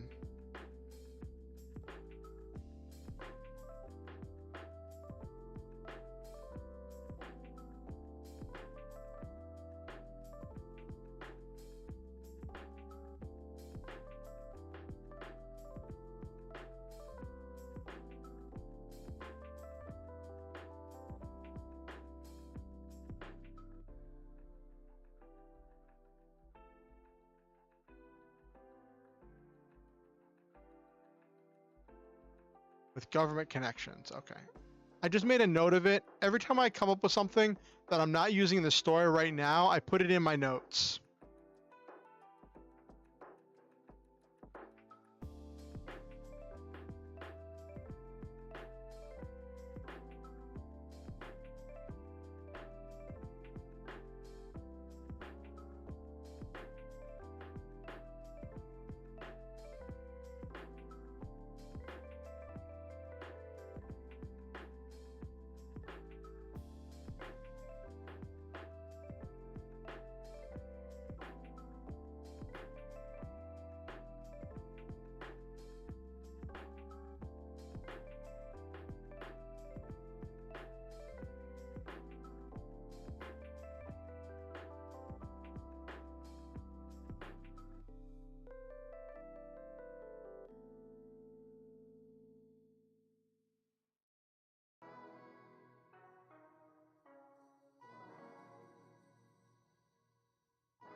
Mm, but others just sat in front of their homes.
Okay. After Hazel hung up, he quickly prepared his things and loaded up his onto his bicycle.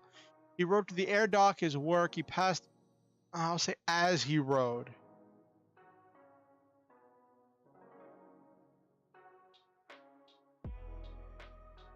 As he rode to the air dock, his work.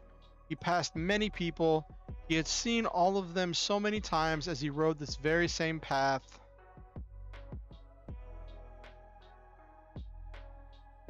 Over the years. Some of them were about their normal business, but others just sat in front of their homes in a distant stare. They looked for an answer that no one could give. Why was this happening?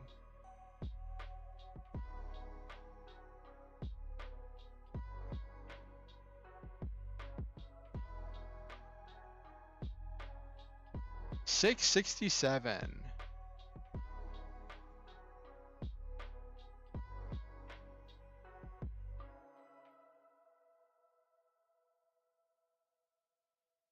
All right, chat. I think that was productive. We got an entire scene done.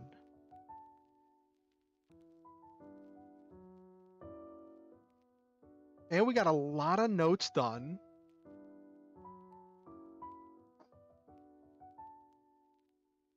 We got a lot of notes done. We got an entire scene done.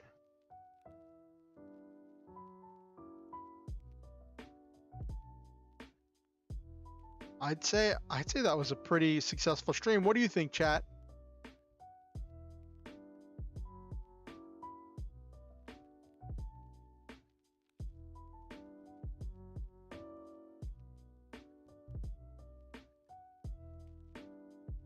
You think it worked, Silva? Okay.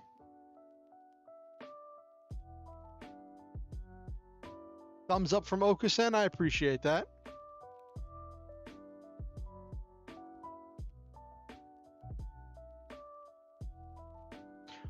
Sandwich emoji. Why is sandwich? That is a sandwich, right? I'm just curious what it looks like on my...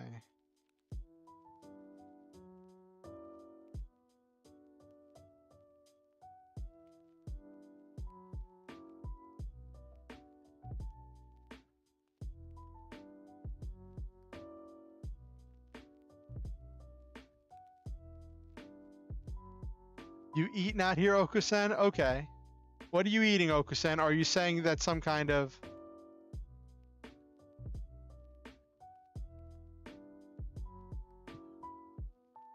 It was some kind of reference, you just weren't sure what it was.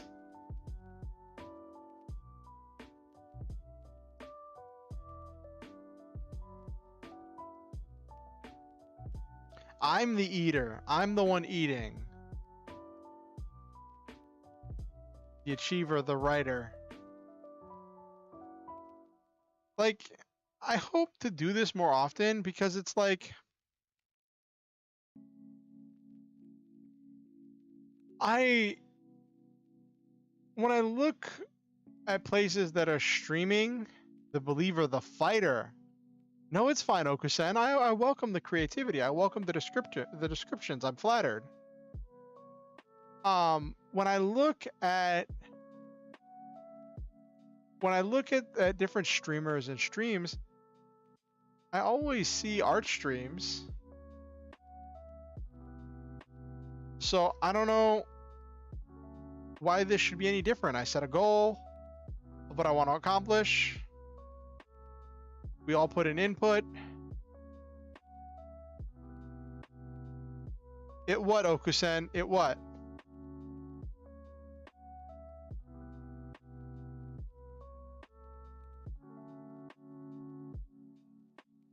Thank you, Okusen. I wouldn't say it's madness.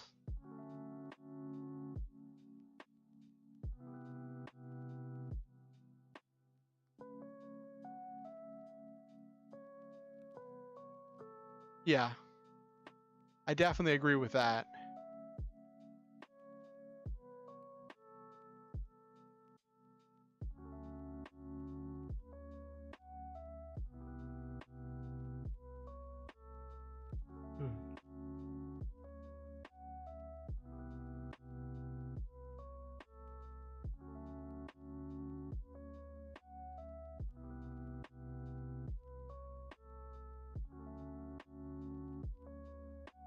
We don't have very much written. Like, I'm pretty sure if I crack open my outline, I have way more words in my outline. Like, let me crack open my outline real quick.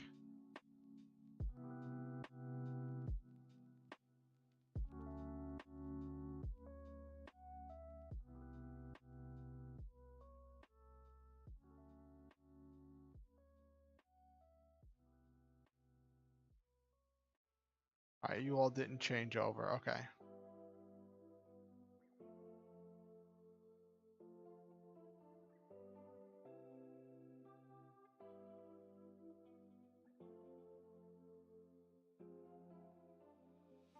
Okay, so in my like outline pre-story thing that I wrote about this, that I shared in the writer's corner of my Discord, was 1,176 words. So that's about twice as long as what I have here. We overshot the goal, and if we keep overshooting the goal, I think we'll do pretty good.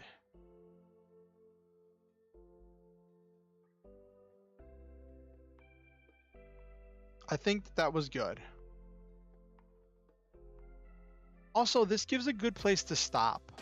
So I'm not pushing myself. I'm not overexerting myself or straining myself. I'm just writing and having fun writing. Yeah, that's exactly the point, Nekomaji. I'm gonna try to do this every day.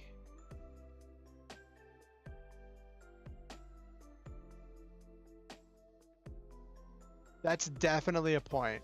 And one thing that the post that I referenced mentions is that even if what you get in those 200 words is complete garbage, not garbage, but if it's really bad, it's still a lot easier to edit 200 words than it is to edit a blank document.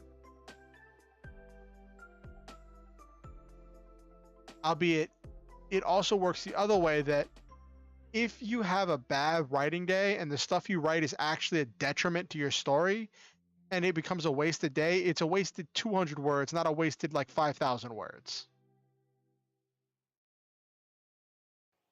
Like today we got 335, 34 words.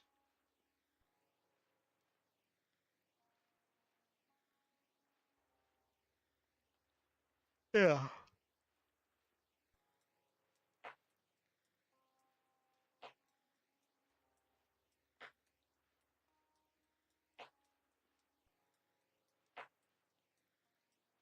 Maybe I'll make this into a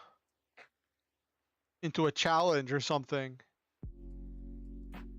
Challenge other people to like do 200 words a day for like a week and see what they come up with. I'm not gonna like do daily updates of this story because that would just be stressful and excessive. I'm probably gonna do an update, probably gonna upload a document to Discord after like day 7.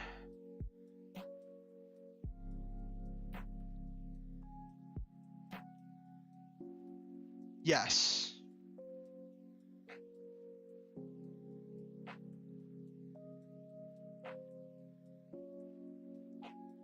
Yes, because if I have to take things out later, I have to make sure there's no references left of them in there and all of that stuff. That's also extremely true.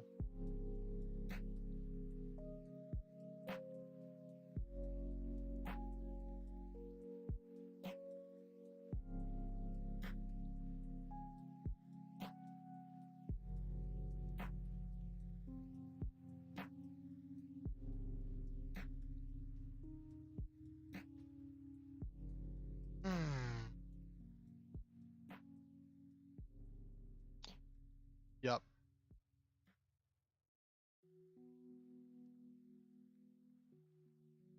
I think we made it pretty good. Like, if I end up hitting like 300 words a day, I think that's also a pretty good number for a scene.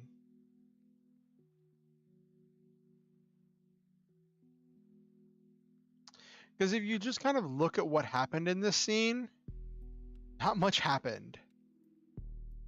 We introduced the telephones.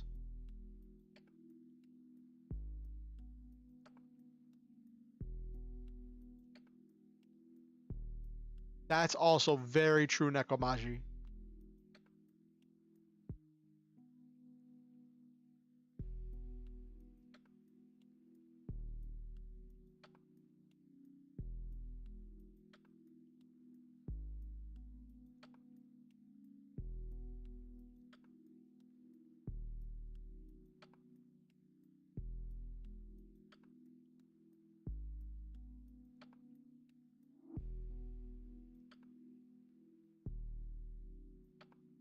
All right, let's switch over to the just chatting screen as we wind down.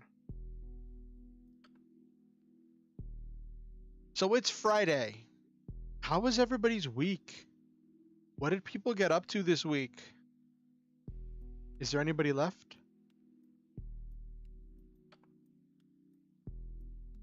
Did any of you accomplish any goals that you'd set for this week?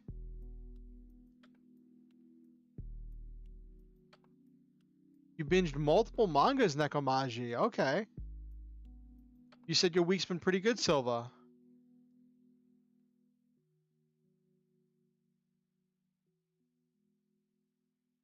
That's great.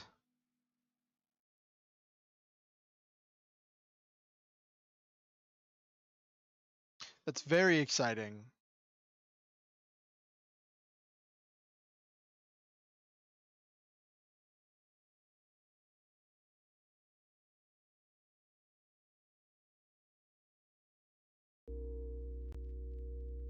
Oh, several good things happened, several bad things, Okusen. I'm sorry. I'm sorry for the bad things, but I'm happy for the good things.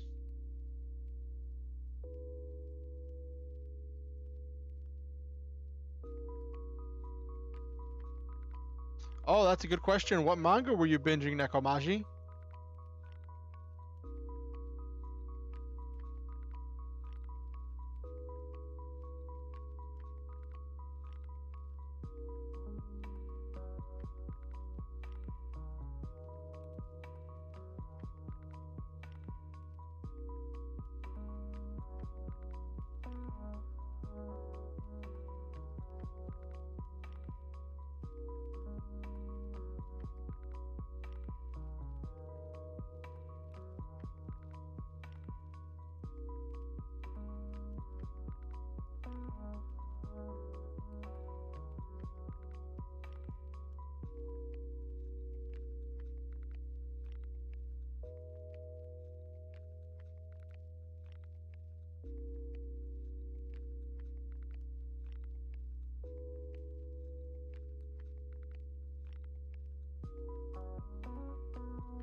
All right. Well, sounds like either Nekomaji's typing a really long list, or Nekomaji doesn't feel like. Oh, there it is. I caught up on Archmage, Streamer, Kill the Hero, Kingpin's account, Ghost Doctor. So many others. Okay. Yeah, I can't remember if it was this week or last week. So there's only 2 manga that I follow that are actively updating, that are ongoing. And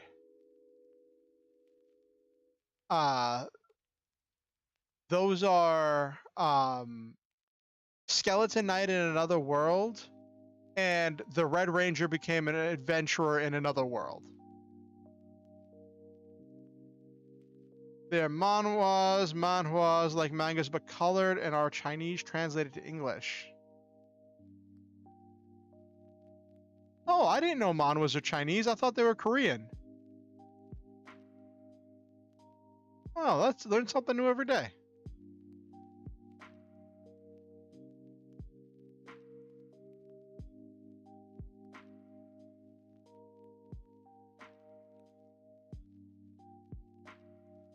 Mangas I do read take months to update a single chapter. Yes, I know that struggle. Manhwas and manhwas. One's Chinese, one's Korean. I can't remember which is which as I read it all.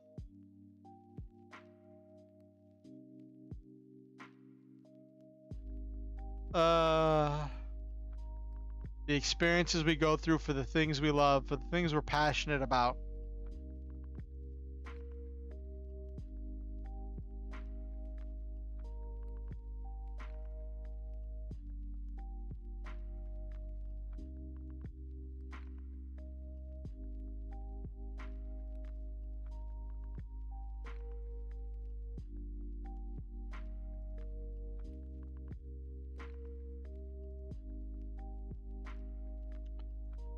Yeah, I've read a few manhwas. They were definitely interesting.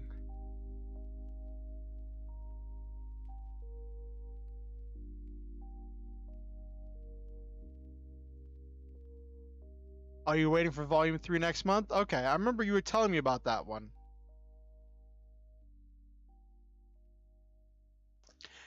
Like, whenever I pick up a new manga or whatever, I just binge it so hard. I read it every waking moment if I'm not doing something else.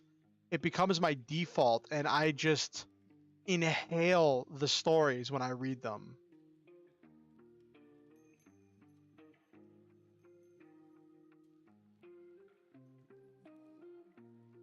Though, it's actually pretty interesting because Skeleton Knight in Another World I found from the anime, and I wanted to read the manga because I wanted more of the story, right? But I didn't want to spoil the anime for me, right? I wanted the anime. Oh.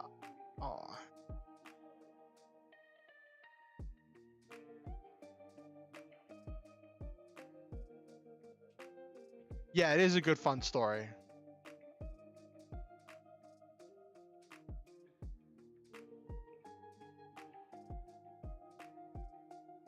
Okay.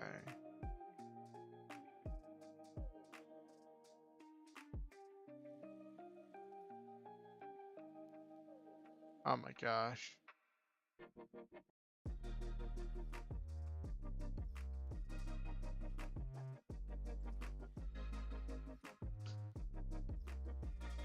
All right, listen. A skeleton is essentially a construct, and the way he moves with his armor, he might as well be a mini mech. All right, he's like a fantasy mech. I swear I didn't lie, Okusen. I swear.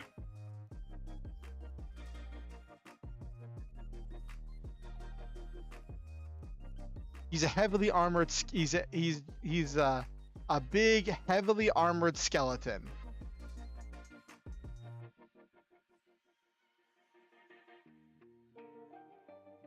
But yeah, so in order to... Oh, does it?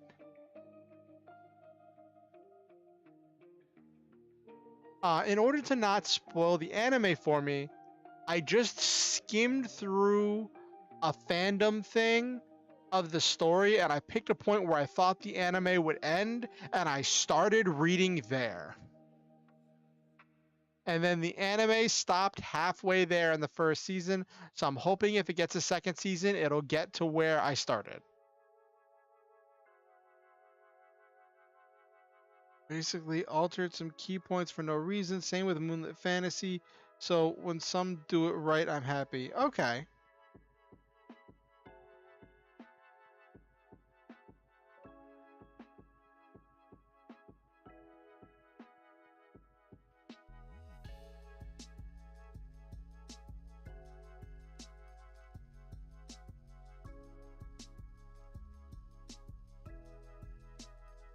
Do you like Moonlit Neko? Okay.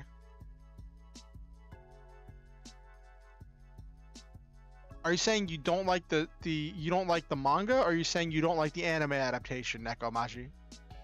Or you just don't like either one?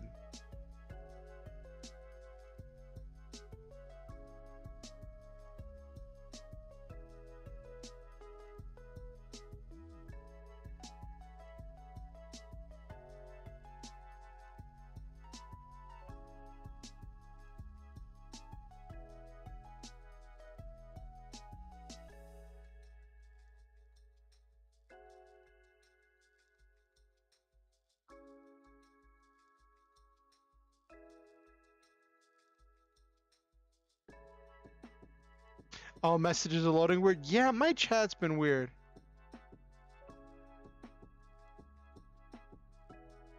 Oh, that one you haven't seen? Okay. It's always funny when you're thinking of one thing and it actually turns out to be another.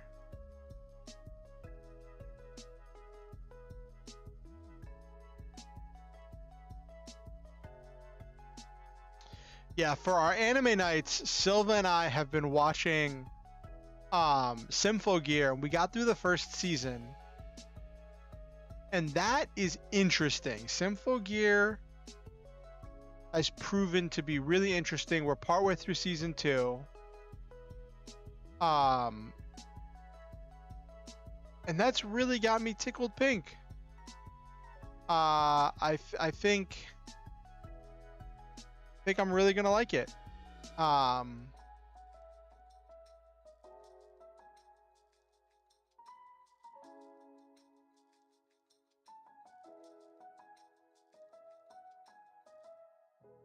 That's a good point, Nekomaji.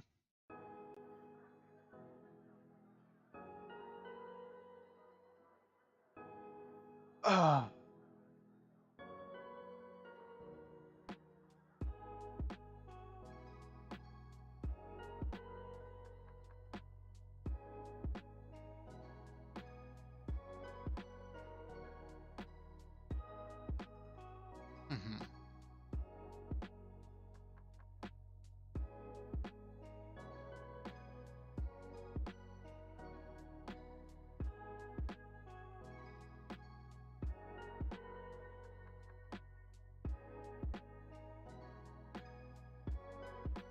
All right.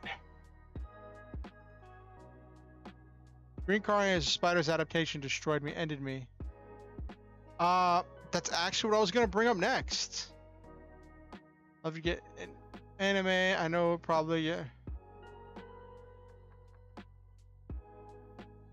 You're happy it stays a manga. Okay. Yeah, I'm planning to do anime night tomorrow night. Though we're gonna be starting at 7:30. I know we'd started earlier before at like 6. It's like it's really hard for me to get to my computer whenever there is a small child that very much wants my attention. And like if I get down here early, if I break away to get down here early, I have to deal with like puppy dog eyes and the child saying, "But if you don't play with me, who will I play with?" And realizing this child has no one to play with.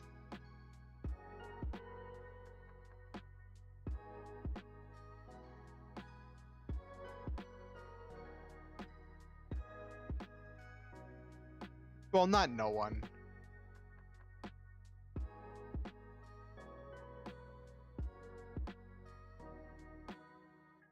Oh, you know that struggle, Okusen?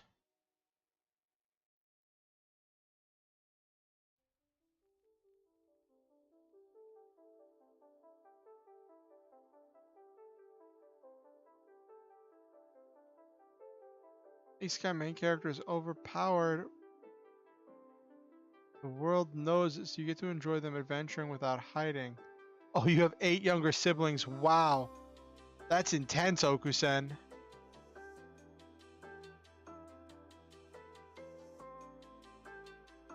But it's mostly just fun. That sounds like an interesting story.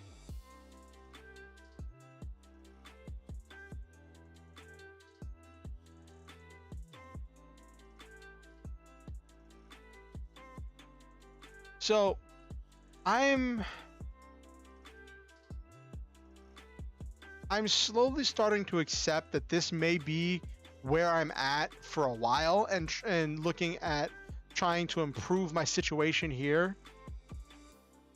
So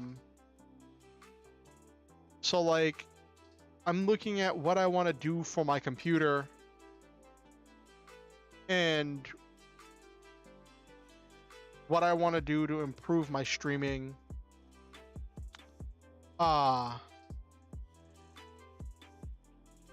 And that's that's got me thinking a bunch. You know, because for a while I've been just using gaming laptops, and this gaming laptop I have, it actually uh, it actually came to my attention that my gaming laptop is actually more powerful than one of my friends uses. Because my laptop has a GTX 1070 in it, which allows me to play most games. But the thing is, my laptop gets super overheated.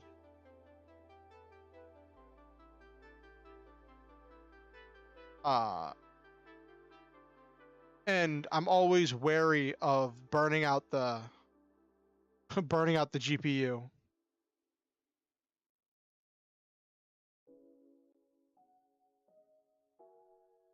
Well, the thing is with laptops, you can't really get like I could get a replacement fan, but they don't really make, at least from what I've seen, they don't make like high performance laptops. I redid the thermal paste, but I think I need to do it again because like it was my first time ever doing thermal paste, and I think I did a bad job of it. What I'm really debating doing that I've seen some people suggest. What you got? Arctic Silver? Yeah.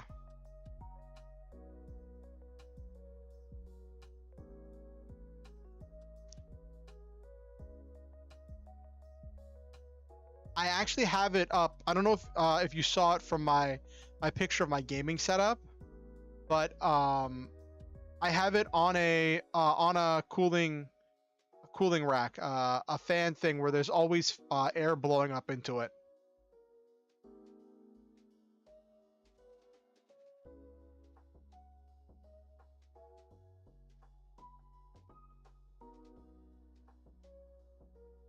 But also, like, I bought my laptop a couple years ago at a pawn shop. And whenever I bought my laptop, it was already 5 years old. And I could tell that it had already seen 5 years of consistent use.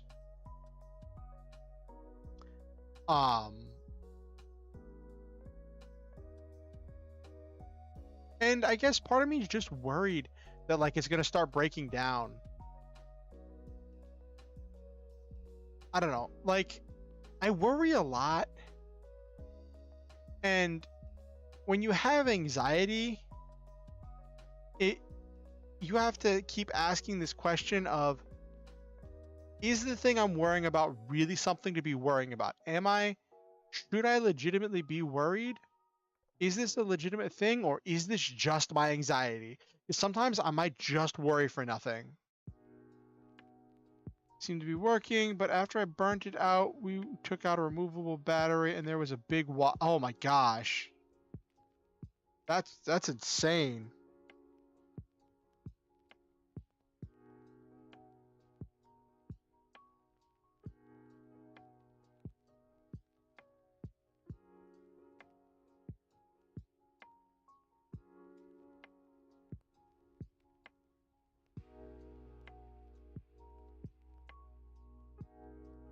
Well, I've taken my laptop apart whenever I did the thermal paste. Um, so I know that there's no obstructions in there like that. And I've blown out with some compressed air the fans, so I've gotten a lot of dust out of there. There was so much dust when I opened it up. Oh my gosh, there was so much dust in there when I opened it up.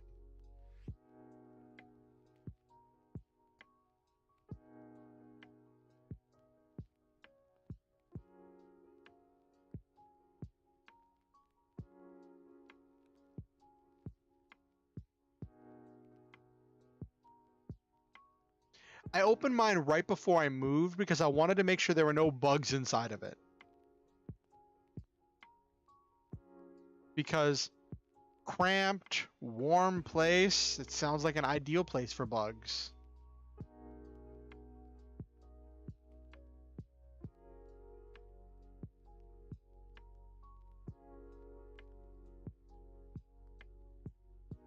Oh, that's Roughneck Omaji. One of my friends, I'm not going to name names, had mentioned that they have an old gaming desktop that they might be able to send me. So I'm just waiting to find out the specs on it. It might be. It might be too hot for Bug Silva. I didn't find any bugs when I examined it, so that was nice.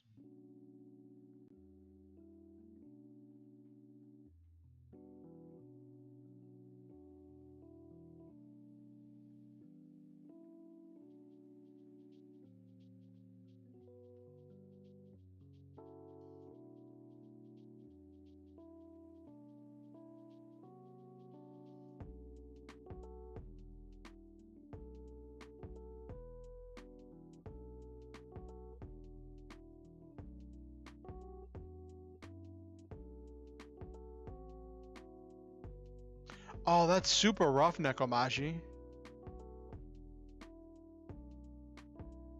And so you know that's because of your computer, or is that an internet thing?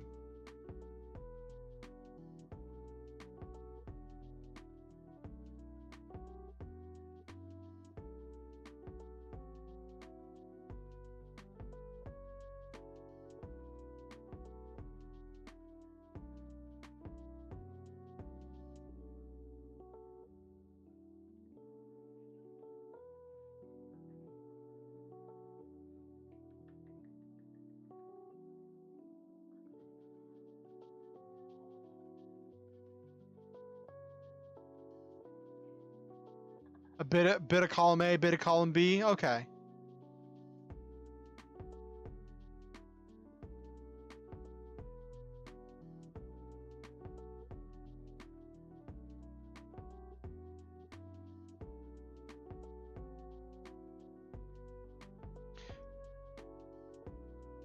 Let me look up what it would take to get an NVIDIA 1070 now.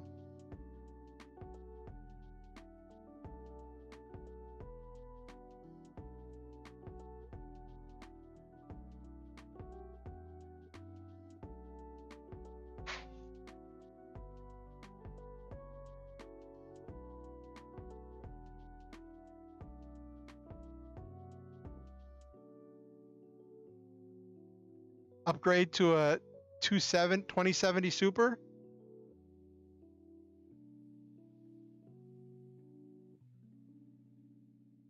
Hmm. Oh, that's interesting.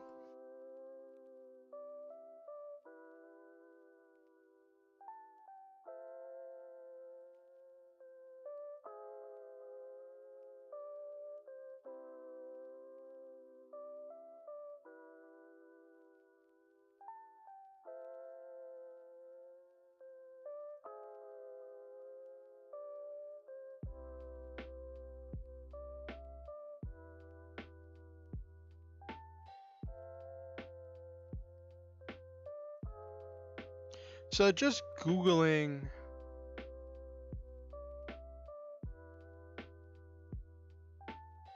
Oh, Silva, did you not know? Because of the crypto crash, uh, graphics card prices have dropped to almost relevant numbers. Yeah, graphics card prices have crashed to like almost MSRP.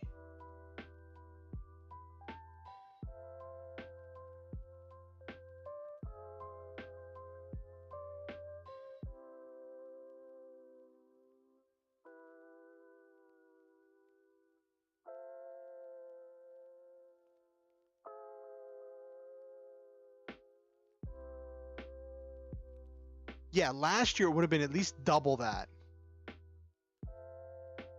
Like, what's his name? Linus Tech Tips.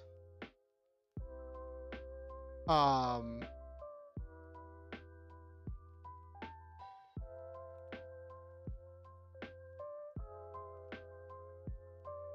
you might start upgrading. Okay.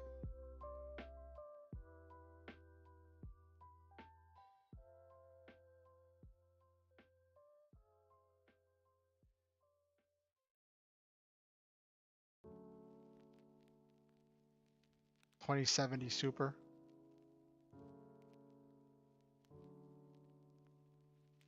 Is a 2070 Super what you have, Silva?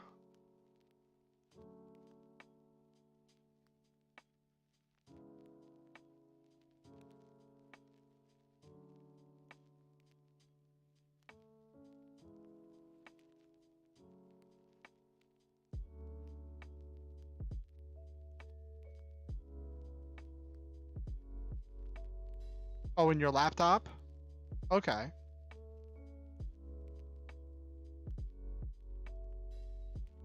So I just Googled what it costs for, like, I'm on Google Shopping right now.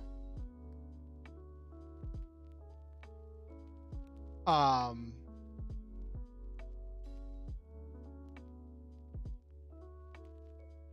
oh, you sent your current things? Okay.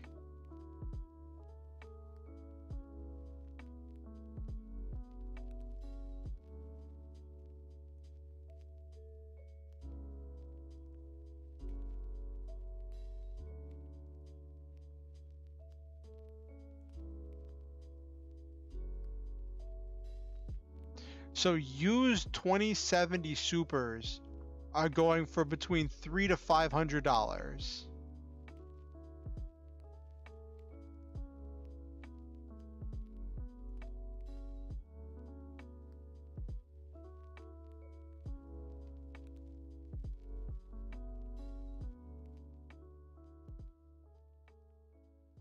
Like, I don't even need a lot of power.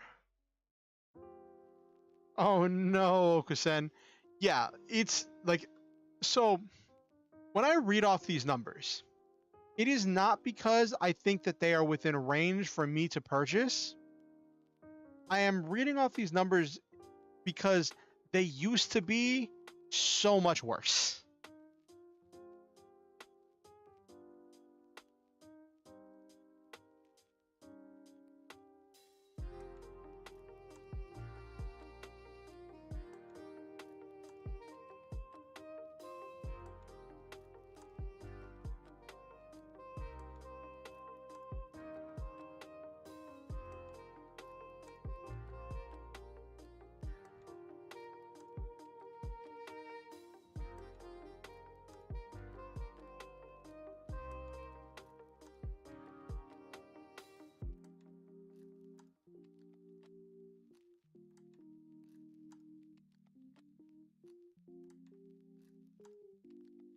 So, a friend of mine, who I'm not going to name, welcome back, Silva. A friend of mine has an old gaming desktop that they said just needs like a new power supply or something, and that they'd offered to send to me. And I've been really thinking, as I've been thinking about upgrading, right? Because there are so many things that like a 1070 can run that I am scared to run because I'm scared it will overheat my laptop and cause and like make things worse for my laptop. But I'm really honestly debating taking my friend up on the offer for their old gaming laptop and then just upgrade, not laptop, gaming desktop, and then upgrading as I go. You know,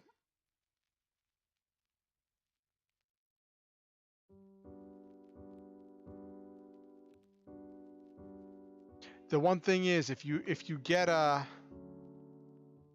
get computer parts, always make sure to get them from a reputable place. Yeah,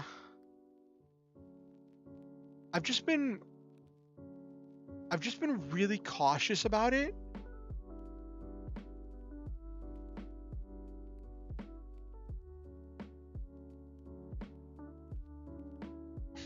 Oh, I mean, I don't want to pressure anyone to sharing if they're not ready to.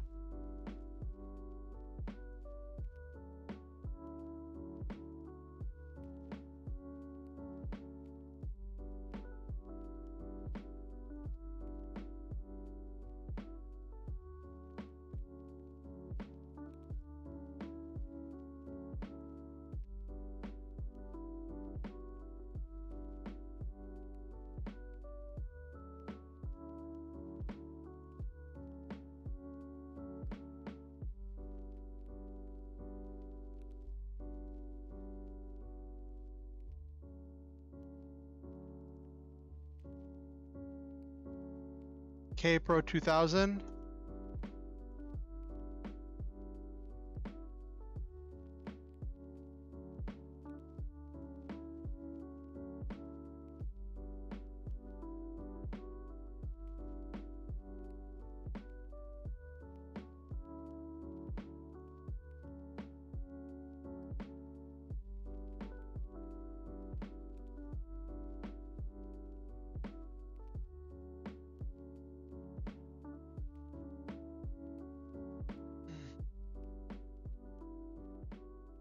So like,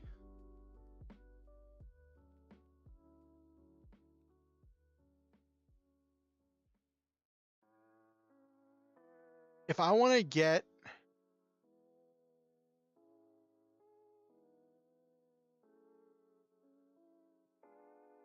we were talking about GPUs. We were talking about graphics processing unit.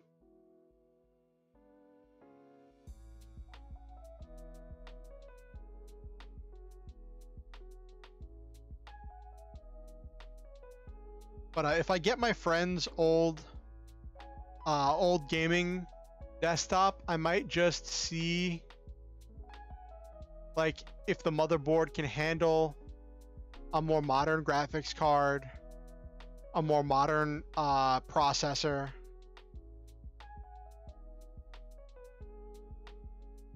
Because like those are the main parts of a desktop, right? You have your case, your motherboard, your processor, and your GPU.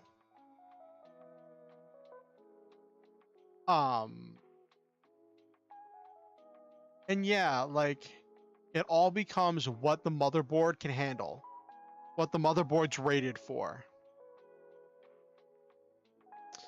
And it's really funny, but like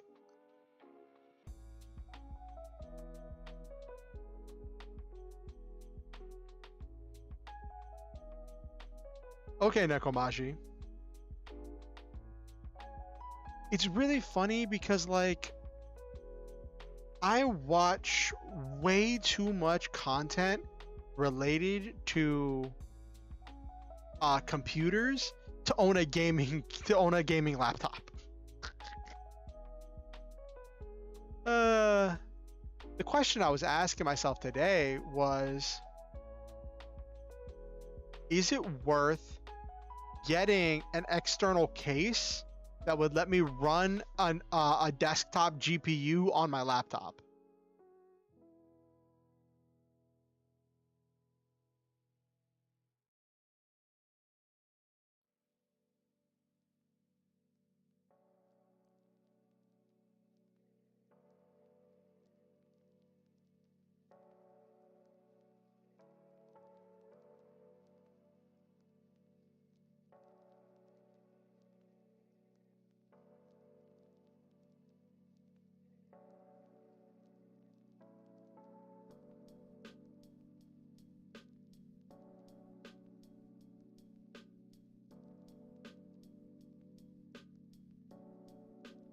Wow, that's funny.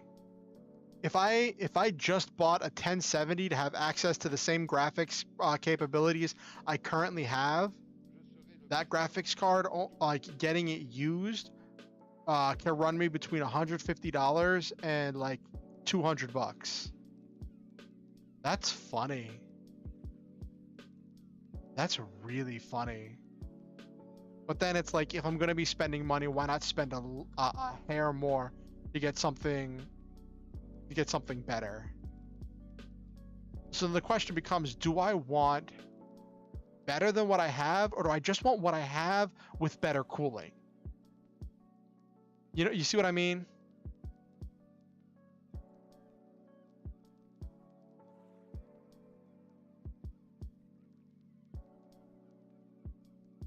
But then there's also the additional cost that you always have to take into account whenever you get when you get a used graphics card, is you have to buy new thermal paste. That's the big thing whenever you get a used graphics card, especially if you don't know if they've been mining on it. You want to repaste it.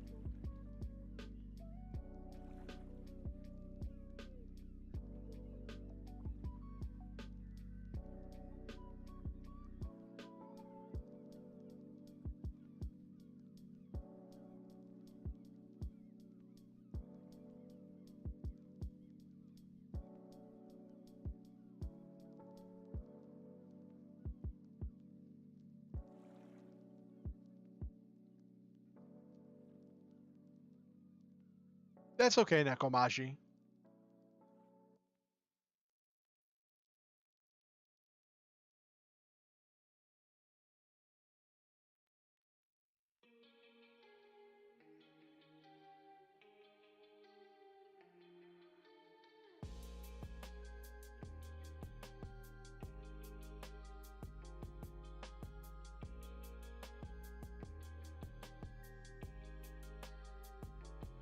This has been a nice little chat.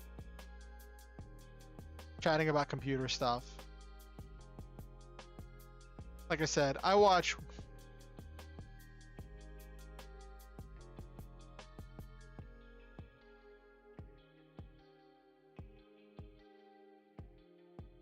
That's a lot of money, Silva.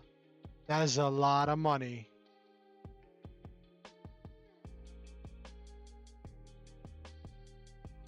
But like, here's the thing, right?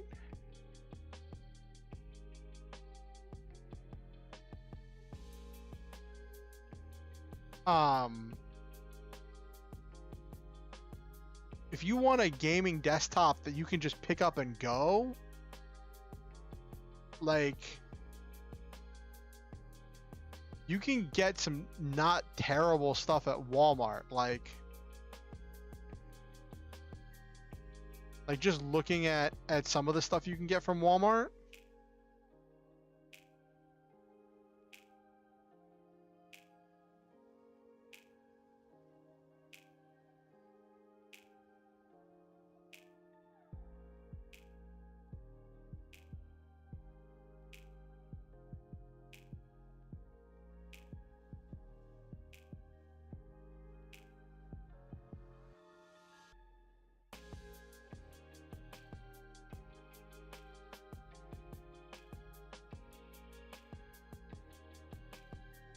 Like the Walmart stuff isn't something to shake a stick at. Like, not their high-end stuff, but their lower-end stuff is actually pretty decent.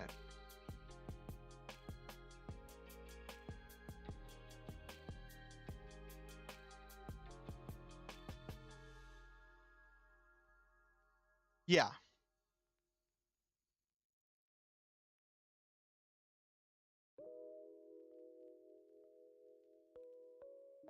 That could be interesting.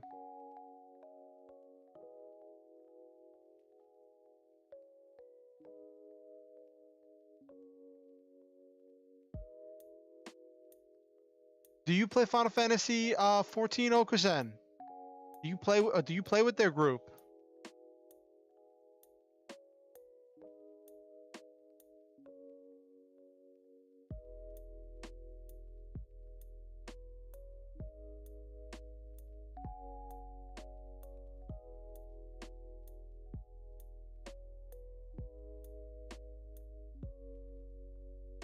That's rough.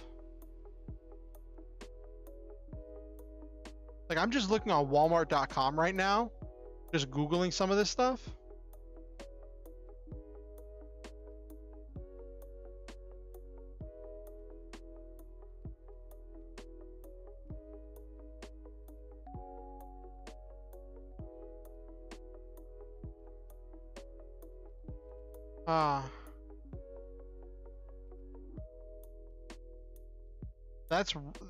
That's what I'm worried about, Silva, is like having it eat up so much of my time when I have so little time. Like right now, except for streaming, like when I get down here to the computer, I want to spend my time either writing or doing or like working on something, you know, working on video editing, and I'm really worried that like it's just going to eat up my time.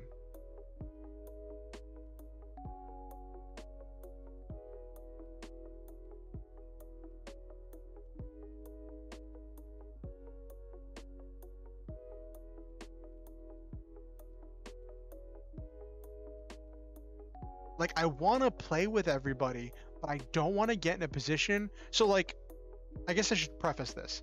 I used to play World of Warcraft years and years and years and years ago, but I didn't power level. I didn't play it as much as... Yeah, I can see that. I didn't play it as much as my friends did when I was playing WoW, and I always felt like I was behind. And then whenever we would raid together, when we would do dungeons together, I couldn't tank because I wasn't near their level. And I don't know if I want to spend every Monday night stream doing Final Fantasy 14. And if I'm only playing on those nights, I don't know how long it's going to take me to, like, I'm worried about how long it's going to take me to get through uh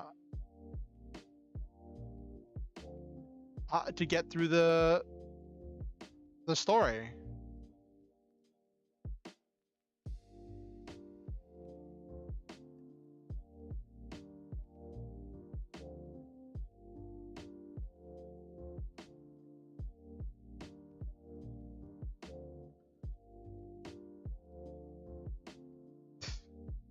Yes, that is also true.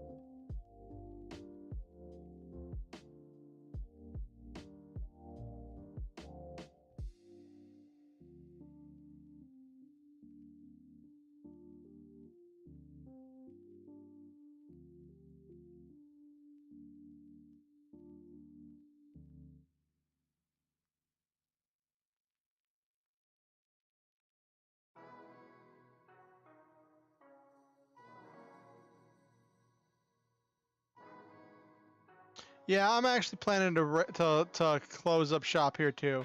I got distracted talking about gaming desktops and about possible upgrades in the future. I don't know what business I have thinking about spending money on gaming when I have so many other survival needs that have to be met. Let's wind down.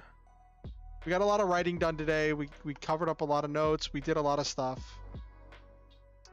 I want to say thank you to everyone who came to the stream. Thank you, Nekomaji. Thank you, Silva. Thank you, Okusen. Thank you, Captain Patriot. And anyone else who came to the stream and was lurking in the background. All of your input and participation and just presence here is very welcome.